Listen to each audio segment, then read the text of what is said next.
ਪੰਜਾਬੀ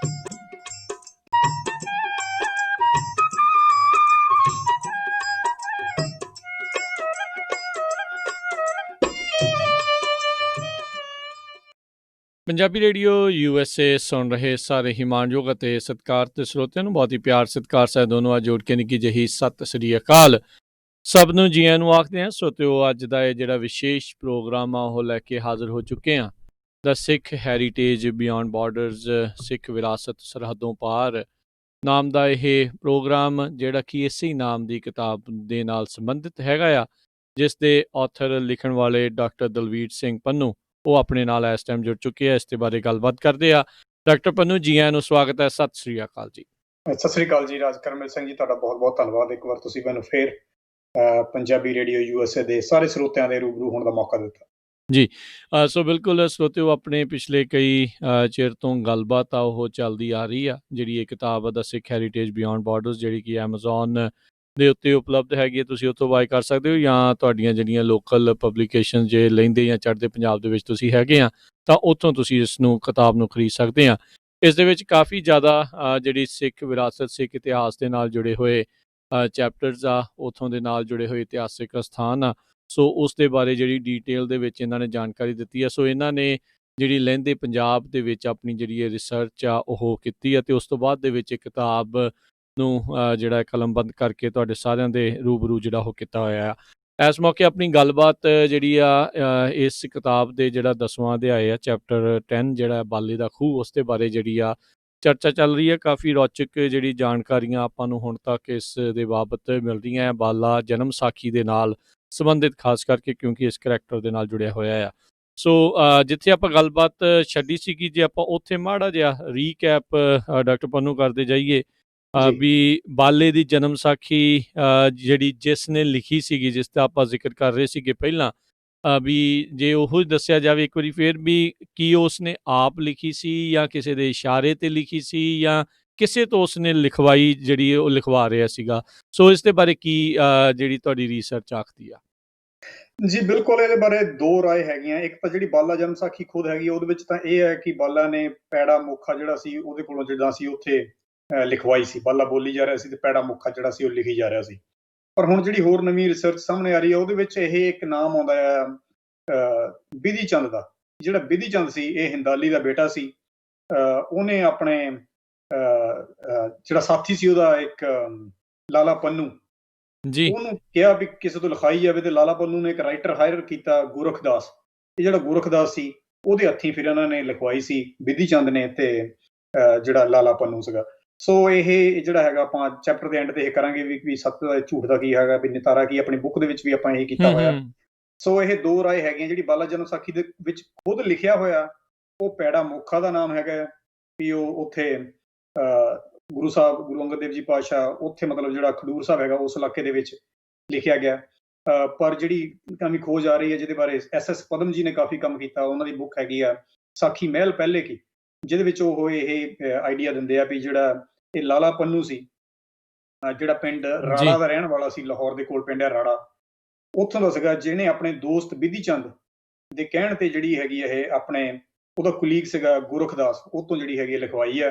ਤੇ ਹੁਣ ਜਿਹੜੀ ਦਿੱਲੀ 'ਚ ਆਪਾਂ ਨੂੰ ਇੱਕ ਕਾਪੀ ਮਿਲਦੀ ਹੈ, ਜਿਹੜੀ ਕਿ ਉਹ ਲਿਖੀ ਹੋਈ ਹੈ, ਸਭ ਤੋਂ ਪਹਿਲੀ ਕਾਪੀ ਜਿਹੜੀ ਆਪਾਂ ਨੂੰ ਮਿਲਦੀ ਹੈ, ਜਿਹੜੀ ਦਿੱਲੀ ਵਿੱਚ ਪਈ ਹੋਈ ਹੈ, 1658 ਦੀ ਲਿਖਤ ਹੈ। ਉਹਦੇ ਵਿੱਚ ਲਿਖਿਆ ਵੀ ਗੋਰਖਦਾਸ ਦਾ ਨਾਮ ਹੈਗਾ, ਕਿ ਗੋਰਖਦਾਸ ਜਿਹੜਾ ਹੈਗਾ ਆਪਣੇ ਹੱਥੀਂ ਉਸ ਕਾਪੀ ਨੂੰ ਲਿਖ ਰਿਹਾ। ਜੀ ਜੀ।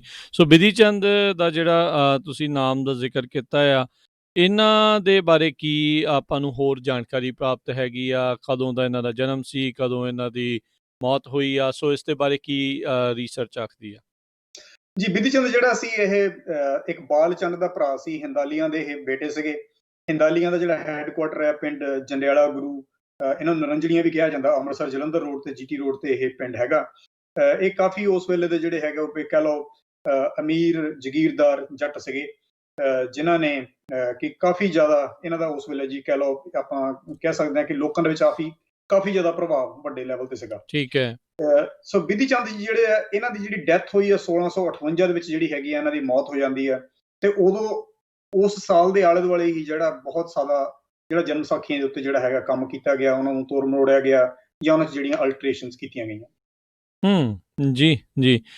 ਸੋ ਜਿੱਦਾਂ ਤੁਸੀਂ ਕਿਹਾ ਵੀ ਇਸ ਦੇ ਇਰਦ-ਗਿਰਦ ਕਾफ़ੀ ਕੁਛ ਜਨਮ ਸਾਖੀਆਂ ਦੇ ਨਾਲ ਹੋਇਆ। ਕੀ ਇਹਨਾਂ ਦੀ ਮੌਤ ਤੋਂ ਬਾਅਦ ਦੇ ਵਿੱਚ ਜਿਹੜੀਆਂ ਨਵੀਆਂ ਜਨਮ ਸਾਖੀਆਂ ਆਈਆਂ ਆ, ਉਹਨਾਂ ਵਿੱਚ ਇਹ ਬਾਲੇ ਦੀ ਜਨਮ ਸਾਖੀ ਦੇ ਨਾਲੋਂ ਕੋਈ ਫ਼ਰਕ ਨਜ਼ਰ ਆਉਂਦਾ ਹੈ? ਜੀ ਬਿਲਕੁਲ, ਜਿਹੜੀ ਆਪਾਂ ਕੋਲ ਹੁਣ ਸਭ ਤੋਂ ਪਹਿਲੀ ਜਨਮ ਸਾਖੀ ਜਿਹੜੀ ਮੈਂ ਸਟੱਡੀ ਕੀਤੀ ਹੈ, ਜਿਹਦੇ ਬਾਰੇ ਮੈਂ ਗੱਲ ਕਰ ਰਿਹਾ, ਆਪਾਂ ਨੂੰ ਇਹ ਬੜੀ ਇੰਟਰਸਟਿੰਗ, ਹੁਣ ਆਪਣੇ ਸਾਰੇ ਚੈਪਟਰ ਦੀ ਸਭ ਤੋਂ ਇੰਟਰਸਟਿੰਗ ਗੱਲ ਇਹੀ ਹੈਗੀ ਆ। ਹਾਂ, ਹਾਂ। ਜਿਹੜੀ ਸਭ ਤੋਂ ਪਹਿਲੀ ਜਨਮ ਸਾਖੀ ਬਾਲੇ ਦੀ ਹੈਗੀ ਆ, ਉਹ 1658 ਦੀ ਲਿਖੀ ਹੋਈ ਆ, ਜਿਹਦੇ ਉੱਤੇ ਮਤਲਬ ਰਾਈਟਰ ਗੋਰਖਦਾਸ ਲਿਖ ਰਿਹਾ, ਤੇ ਉਹਦੀ ਕਾਪੀ ਆਪਣੀ ਪਿਆਰੇ ਲਾਲ ਕਪੂਰ ਜੀ ਦੀ ਫੈਮਿਲੀ ਦੇ ਕੋਲ ਦਿੱਲੀ 'ਚ ਪਈ ਹੈ। ਦਿੱਲੀ 'ਚ ਪਈ ਹੈ। ਹੂੰ। ਪਿਆਰੇ ਲਾਲ ਜੀ, ਉਹਨਾਂ ਦਿੱਲੀ ਵਿੱਚ ਉਹਨਾਂ ਦੀ ਫੈਮਿਲੀ ਦੇ ਕੋਲ ਪਈ ਆ। ਉਹਦੀ ਸਿਰਫ ਇੱਕੋ ਹੀ ਕਾਪੀ ਆ, ਹੂੰ। ਉਹਦੀਆਂ ਹੋਰ ਅੱਗੇ ਪੁਰਾਣੇ ਜ਼ਮਾਨੇ 'ਚ ਹੱਥ ਲਿਖਤ ਕਾਪੀਆਂ ਨਹੀਂ ਹੈਗੀਆਂ ਉਸ ਵਰਜਨ ਦੀਆਂ, ਉਹ ਇੱਕੋ ਹੀ ਵਰਜਨ ਹੈਗਾ। ਠੀਕ ਹੈ। ਠੀਕ ਹੈ। 1658 ਚ ਬਿਧੀ ਚੰਦ ਦੀ ਡੈਥ ਹੋ ਜਾਂਦੀ ਹੈ। ਉਸ ਤੋਂ ਬਾਅਦ ਇੱਕ ਹੋਰ ਵਰਜਨ ਲਿਖਿਆ ਜਾਂਦਾ ਬਾਲਾ ਜਨਮ ਸਾਖੀ ਦਾ, ਜਿਹੜਾ 1659 ਹੈਗਾ, ਮਤਲਬ 1 ਸਾਲ ਬਾਅਦ। ਉਹਦੀਆਂ ਬਹੁਤ ਜਗ੍ਹਾ ਤੇ ਹੱਥ ਲਿਖਤ ਕਾਪੀਆਂ ਦੁਨੀਆ ਭਰ ਚ ਕਈ ਲੋਕਾਂ ਕੋਲ ਪਈਆਂ ਹੈ। ਜਿਹੜਾ ਪਰ ਉਹਦੇ ਵਿੱਚ ਜਿਹੜਾ ਫਰਕ ਹੈਗਾ, ਤੁਹਾਡਾ ਕੁਐਸਚਨ ਹੈ, ਉਹਦੇ ਵਿੱਚ ਫਰਕ ਹੈਗਾ ਕਿ ਉਹਦੇ ਚ ਇੱਕ ਲਾਈਨ ਬੜੀ ਡਿਫਰੈਂਟ ਹੈਗੀ ਆ, ਜਿਹੜੀ ਬੜੀ ਕਲੀਅਰਲੀ ਇੱਕ ਚੀਜ਼ ਮੈਂਸ਼ਨ ਕਰਦੀ ਹੈ। ਮੈਂ ਜੇ ਤੁਸੀਂ ਕਹੋ ਤਾਂ ਮੈਂ ਤੁਹਾਨੂੰ ਲਾਈਨ ਆਫ ਫਰਕ ਸੁਣਾ ਦੇਣਾ। ਬਿਲਕੁਲ। ਉਸ ਜਿਹੜੀ ਇਹ 1659 ਦੇ ਵਿੱਚ ਬਾਲਾ ਜਨਮ ਸਾਖੀ ਲਿਖੀ ਗਈ ਹੈ, ਜਿਹੜੀ ਪਹਿਲੀ ਨਾਲੋਂ ਸਾਲ ਬਾਅਦ ਲਿਖੀ ਗਈ ਹੈ, ਦੂਜਾ ਵਰਜਨ, ਉਹਦੇ ਚ ਆਹ ਇੱਕ ਲਾਈਨ ਐਡਡ ਹੈਗੀ ਹੈ, ਜਿਹੜੀ ਪਹਿਲੀ ਚ ਨਹੀਂ ਹੈ। ਉਹ ਲਾਈਨ ਕੀ ਹੈ? ਤਾਂ ਗੁਰੂ ਅੰਗਦ ਲਾਲੇ ਪੰਨੂ ਨੂੰ ਸੱਦਿਆ, ਸਿੱਖ ਸੀ ਜਟੇਟਾ। ਗੁਰੂ ਅੰਗਦ ਕਿਹਾ, ਭਾਈ ਲਾਲਾ ਪੰਨੂ ਤੂੰ ਸਿੱਖ ਹੈ, ਗੁਰਮੁਖ ਹੈ, ਭਾਈ ਬਾਲੇ ਨਾਲ ਜਾ। ਮਤਲਬ ਇਹ ਜਿਹੜਾ ਲਾਲਾ ਪੰਨੂ ਦਾ ਨਾਮ ਹੈ, ਇਹ 1659 ਵਾਲੀ ਦੇ ਵਿੱਚ ਐਂਟਰ ਹੋ ਗਿਆ, ਐਡ ਹੋ ਗਿਆ, ਜਿਹੜਾ ਕਿ ਪਹਿਲੀ ਓਰੀਜਨਲ ਕਾਪੀ ਜਿਹੜੀ ਆਪਾਂ ਨੂੰ 58 ਵਾਲੀ ਆ, ਹਾਂ 58 ਹੈਗੀ ਆ, ਉਹਦੇ ਵਿੱਚ ਇਹ ਲਾਈਨ ਨਹੀਂ ਹੈਗੀ। ਮਤਲਬ ਇੱਕ ਕਰੈਕਟਰ ਜਿਹੜਾ ਸੀਗਾ ਉਹਨੂੰ ਇਨਸਰਟ ਕੀਤਾ ਗਿਆ ਇਸ ਕਾਪੀ ਦੇ ਵਿੱਚ 1959, ਤੇ ਉਹਨੂੰ ਜਿਹੜਾ ਹੈਗਾ ਨਾਲ ਭਾਈ ਬਾਲੇ ਦੇ ਨਾਲ ਲਾਲਾ ਪੰਨੂ ਨੂੰ ਭੇਜਿਆ ਜਾਂਦਾ ਤਲਵੰਡੀ ਪਿੰਡ ਸੁਲਤਾਨਪੁਰ ਖਡੂਰ ਸਾਹਿਬ ਤੋਂ, ਗੁਰੂ ਅੰਗਦ ਜੀ, ਹਾਂ ਖਡੂਰ ਸਾਹਿਬ ਤੋਂ ਗੁਰੂ ਅੰਗਦ ਦੇਵ ਜੀ ਪਾਤਸ਼ਾਹ ਵੱਲੋਂ। ਮਤਲਬ ਇਹ ਇਨਸਰਸ਼ਨ ਤੋਂ ਇਹ ਲੱਗਦਾ ਕਈ ਵਾਰੀ ਭਈ ਲਾਲਾ ਪੰਨੂ ਦਾ ਇਹ ਜਿਹੜਾ ਸੈਕੰਡ ਵਰਜਨ ਹੈ, ਆਪਣਾ ਦੋਸਤੋ ਦਾ ਜਦੋਂ ਡੈਥ ਹੋ ਗਈ ਬਿਧੀ ਚੰਦ ਦੀ, ਉਹਨੇ ਬਾਅਦ ਚ ਜਿਹੜੀ ਕਾਪੀ ਬਣਵਾਈ, ਉਹਨੇ ਵਿੱਚ ਆਪਣੇ ਆਪ ਨੂੰ ਵੀ ਕਹ ਲਓ ਅਮਰ ਕਰਨ ਦੇ ਲਈ ਆਪਣਾ ਨਾਮ ਸੀ ਜਿਹੜਾ ਵਿੱਚ ਉਹ ਐਂਟਰ ਕਰਵਾਇਆ। ਮਤਲਬ ਕਿਤੇ ਨਾ ਕਿਤੇ ਇਹ ਚੀਜ਼ਾਂ 'ਚ ਤਰੋੜ ਮਰੋੜ ਕਰਨ ਵਾਲਿਆਂ ਨੇ ਵੀ ਕਿਤੇ ਨਾ ਕਿਤੇ ਕੋਈ ਗਲਤੀ ਕੀਤੀ ਹੁੰਦੀ ਹੈ, ਜਿਹਦੇ ਨਾਲ ਅੱਜ ਆਪਾਂ ਨੂੰ ਰਿਸਰਚ ਕਰਨ ਵੇਲੇ ਇਹਨਾਂ ਚੀਜ਼ਾਂ ਤੋਂ ਹੈਲਪ ਮਿਲਦੀ ਹੈ ਵੀ ਕਿਹਨੇ ਕਿੱਥੇ ਕਦੋਂ ਕਿੱਥੇ ਕੀ ਕੀਤਾ ਹੋ ਸਕਦਾ। ਜੀ, ਇੱਕ ਵਾਰੀ ਫੇਰ ਸਾਡੇ ਸੁਣਨ ਵਾਲੇ ਆਪਣੇ ਜਿਹੜੇ ਫੇਸਬੁੱਕ YouTube ਦੇ ਉੱਤੇ ਦੇਖ ਰਹੇ ਆ, ਉਹਨਾਂ ਨੂੰ ਜ਼ਰੂਰ ਦੱਸੋ ਵੀ ਇਹ ਲਾਲਾ ਪੰਨੂ ਬਿਧੀ ਚੰਦ ਹੰਦਾਲੀ, ਇਹਨਾਂ ਦਾ ਆਪਸ ਦੇ ਵਿੱਚ ਕੀ ਰਿਲੇਸ਼ਨ ਜਿਹੜਾ ਉਹ ਸੀਗਾ? ਜੀ, ਜਿਹੜਾ ਹਿੰਦਾਲੀ, ਜਿਹੜਾ ਆਪਾਂ ਬਾਬਾ ਹਿੰਦਾਲ ਹੈ, ਉਹ ਤੇ ਐਕਚੁਅਲੀ ਮਸੰਦ ਸੀ, ਜਿਹਨੂੰ ਤੀਜੇ ਪਾਤਸ਼ਾਹੀ ਨੇ ਮਸੰਦ ਜਿੱਦਾਂ ਥਾਪਿਆ ਸੀ ਚੌਥੇ ਪਾਤਸ਼ਾਹ ਦੇ ਟਾਈਮ ਤੇ। ਉਹ ਤੀਜੇ ਪਾਤਸ਼ਾਹ ਦਾ ਸਿੱਖ ਸੀ, ਚੌਥੇ ਪਾਤਸ਼ਾਹ ਦੇ ਟਾਈਮ ਤੇ ਉਹਨੂੰ ਮਤਲਬ ਇਸ ਇਲਾਕੇ ਦੇ ਵਿੱਚ ਸਿੱਖੀ ਦੇ ਪ੍ਰਚਾਰ ਦੇ ਲਈ ਜਿੱਦਾਂ ਉਹਦੀ ਡਿਊਟੀ ਲਾਈ ਗਈ ਸੀ। ਠੀਕ ਹੈ। ਪਰ ਉਸ ਤੋਂ ਬਾਅਦ ਜਿੱਦਾਂ ਉਹਦੇ ਜਦੋਂ ਬੇਟੇ ਆਏ ਇਹ ਬਿਧੀ ਚੰਦ ਤੇ ਉਹਦਾ ਭਰਾ ਸੀ ਬਾਲ ਚੰਦ, ਉਹਨਾਂ ਦਾ ਜਿਹੜਾ ਬੜਾ ਅਸਰ ਰਸੂਖ ਇੰਨਾ ਨਹੀਂ ਰਿਹਾ ਜਿੰਨਾ ਇਹਨਾਂ ਦੇ ਫਾਦਰ ਦਾ ਸੀਗਾ। ਠੀਕ ਹੈ। ਸੋ ਉਹਨਾਂ ਨੇ ਆਪਣਾ ਅਸਰ ਰਸੂਖ ਕਾਇਮ ਕਰਨ ਦੇ ਲਈ ਕਿਹਾ ਜਾਂਦਾ ਵੀ ਇਹ ਜਿਹੜੀਆਂ ਜਨਮ ਸਾਖੀਆਂ ਸੀ ਉਹਨਾਂ ਦਾ ਹੈਲਪ ਲੈਣੀ ਸ਼ੁਰੂ ਕਰ ਦਿੱਤੀ। ਤੇ ਇਹਨਾਂ ਦਾ ਇੱਕ ਸਾਥੀ ਸੀ ਇਹ ਜਿਹਦਾ ਨਾਮ ਹੈਗਾ ਆ ਲਾਲਾ ਪੰਨੂ।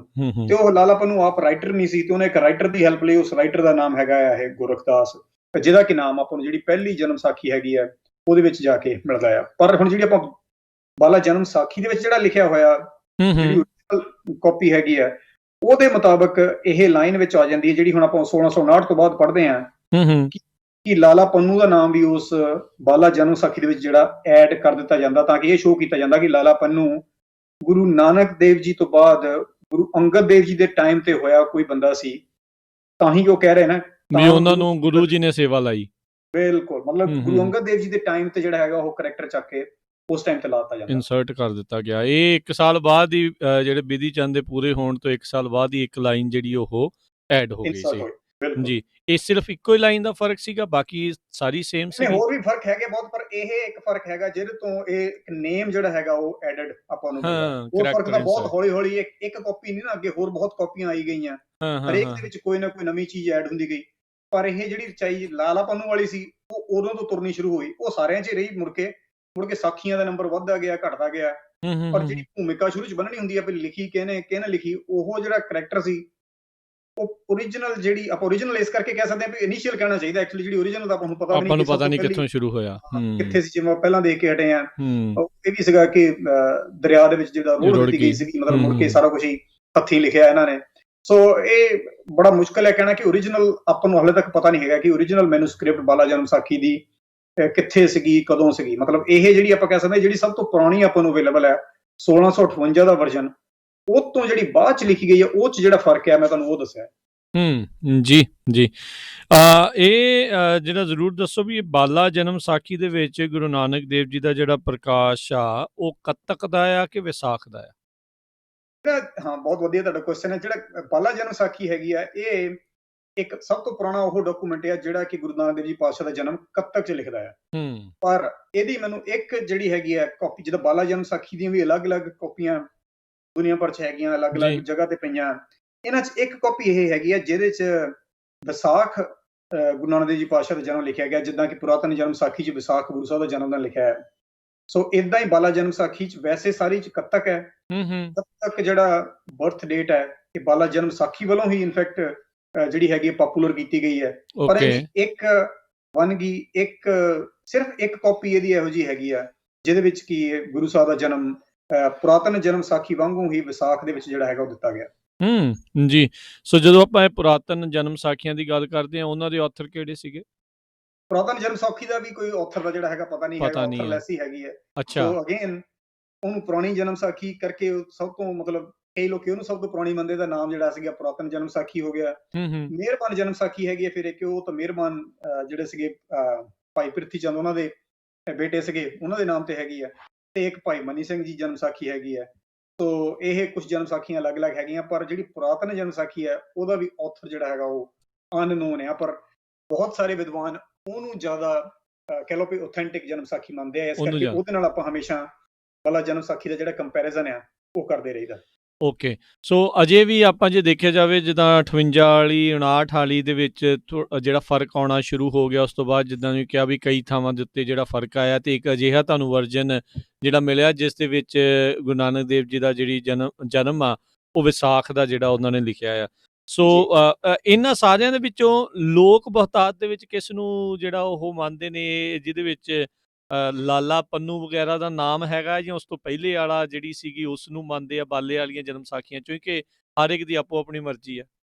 ਨਹੀਂ, ਬਾਅਦ ਵਾਲੀ ਉਹਨੂੰ ਮੰਨਦੇ ਆ। ਪਹਿਲਾਂ ਵਾਲੀ ਜਿਹੜੀ ਮੈਂ ਸਭ ਤੋਂ ਪਹਿਲਾਂ 1658 ਵਾਲੀ ਕਹਿ ਰਿਹਾ, ਉਹ ਤਾਂ ਲੋਕਾਂ ਚ ਆਈ ਨਹੀਂ ਨਾ, ਉਹ ਤਾਂ ਰਿਸਰਚਰਸ ਦੇ ਲਈ।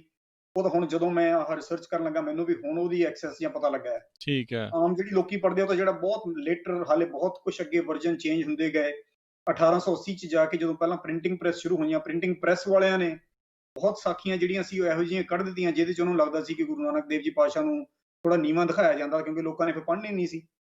ਸੋ ਕੁਝ ਨਵੀਆਂ ਸਾਖੀਆਂ ਹੋਰ ਐਡ ਹੋ ਗਈਆਂ ਵਿਦ ਟਾਈਮ। ਸੋ ਜਿਹੜਾ ਹੁਣ ਵਰਜਨ ਆਪਾਂ ਦੇਖਦੇ ਹਾਂ ਜਿਹੜਾ ਪ੍ਰਿੰਟਿੰਗ ਤੋਂ ਬਾਅਦ ਸ਼ੁਰੂ ਹੋਇਆ, this is very different than ਜਿਹੜੀਆਂ ਆਪਾਂ ਨੂੰ ਪਹਿਲਾਂ ਹੱਥ ਲਿਖਤ ਪੁਰਾਣੇ ਜ਼ਮਾਨੇ ਵਾਲੀਆਂ ਜਿਹੜੀਆਂ ਬਾਲਾ ਜਨਮ ਸਾਖੀਆਂ ਮਿਲਦੀਆਂ। ਜੀ। ਜਿਹੜੀ ਜਨਮ ਸਾਖੀ ਦੀ ਤੁਸੀਂ ਗੱਲ ਕੀਤੀ ਜਿਹਦੇ ਵਿੱਚ ਗੁਰੂ ਨਾਨਕ ਦੇਵ ਜੀ ਦਾ ਜਨਮ ਵਿਸਾਖ ਦਾ ਆ, ਉਹ ਕਿੱਥੇ ਪਈ ਹੈ ਜੀ? ਇਹ ਸੰਗਰੂਰ ਹੈ ਜੀ। ਰਾਓ ਉੱਤਮ ਸਿੰਘ ਜੀ ਦਾ ਪਰਿਵਾਰ ਹੈ ਜਿਨ੍ਹਾਂ ਦੀ ਕਲੈਕਸ਼ਨ ਦੇ ਵਿੱਚ ਇਹ ਸਾਖੀ ਜਿਹੜੀ ਹੈਗੀ ਆ, ਇਹ ਵਾਲੀ ਕਾਪੀ ਪਈ ਆ ਬਾਲਾ ਜਨਮ ਸਾਖੀ ਦੀ, ਜਿਹਦੇ ਵਿੱਚ ਕਿ ਉਹਨਾਂ ਦਾ ਜਨਮ ਵਿਸਾਖ ਦੇ ਵਿੱਚ ਦੱਸਿਆ ਗਿਆ। ਤੇ ਉਹਦੇ ਵਿੱਚ ਕੁਝ ਜ਼ਿਕਰ ਆਉਂਦਾ ਵੀ ਕਿਹੜੇ ਸੰਨ ਦੇ ਵਿੱਚ ਇਹ ਵਾਲੀ ਜਿਹੜੀ ਲਿਖਤ ਉਹਨਾਂ ਦੇ ਕੋਲ ਪਈ ਹੈ, ਕਿਹੜੇ ਸੰਨ ਦੀ ਲਿਖੀ ਹੋਈ ਹੈ? ਉਹਦਾ ਲਿਖਤ ਦਾ ਨਹੀਂ ਹੈਗਾ, ਪਰ ਉਹ ਵੀ ਉਹ ਪੁਰਾਣੀਆਂ ਜਨਮ ਸਾਖੀਆਂ ਦੇ ਵਿੱਚੋਂ ਡੈਫੀਨਿਟਲੀ ਜ਼ਰੂਰ ਹੈਗਾ। It's a good question. ਪਰ ਉਹਦਾ ਵੀ ਜਿਹੜੀਆਂ ਸਟਾਰਟਿੰਗ ਚ ਇਹ ਮਤਲਬ ਹੱਥ ਲਿਖਤ ਦੇ ਵਿੱਚੋਂ ਹੀ ਹੈਗੀ ਆ, ਮਤਲਬ it's not one of the printed ones. ਅੱਛਾ, ਇਹ ਹੱਥ ਲਿਖਤ ਜਿਹੜੀ ਹੈਗੀ ਆ, ਕੀ ਜਿਹੜੀਆਂ ਪੁਰਾਣੀਆਂ ਤੁਸੀਂ ਹੱਥ ਲਿਖਤ ਜਿਹੜੀਆਂ ਦੇਖੀਆਂ ਨੇ ਜਾਂ ਰਿਸਰਚ ਕੀਤੀ ਆ, ਕਿਸੇ ਦੀ ਲਿਖਾਈ ਵਗੈਰਾ ਮਿਲਦੀ ਹੁੰਦੀ ਨਜ਼ਰ ਆਉਂਦੀ ਆ, ਜਾਂ ਵੀ ਸੇਮ ਬੰਦਿਆਂ ਨੇ ਲਿਖੀਆਂ, ਜਾਂ ਹਰ ਇੱਕ ਨੇ ਵੱਖੋ ਵੱਖਰੇ ਨੇ ਲਿਖੀ ਲੱਗਦੀ ਆ? ਨਹੀਂ, ਸਾਰਾ ਵੱਖੋ ਵੱਖਰੇ ਲਿਖਣੀਆਂ, ਔਰ ਬਹੁਤ ਸੋਹਣੀਆਂ ਖੂਬਸੂਰਤ, ਜਿੱਦਾਂ ਨਾ ਕੈਲੀਗ੍ਰਾਫੀ ਹੁੰਦੀ ਹੈ। ਹਾਂਜੀ ਹਾਂਜੀ। ਬਹੁਤ ਖੂਬਸੂਰਤ ਟਾਈਮ ਲਾ ਕੇ ਰੰਗ ਬਰੰਗੇ ਪੇਜ, ਮਤਲਬ ਬਹੁਤ ਨਾਲ ਤਸਵੀਰਾਂ ਵੀ ਕਲਰਡ।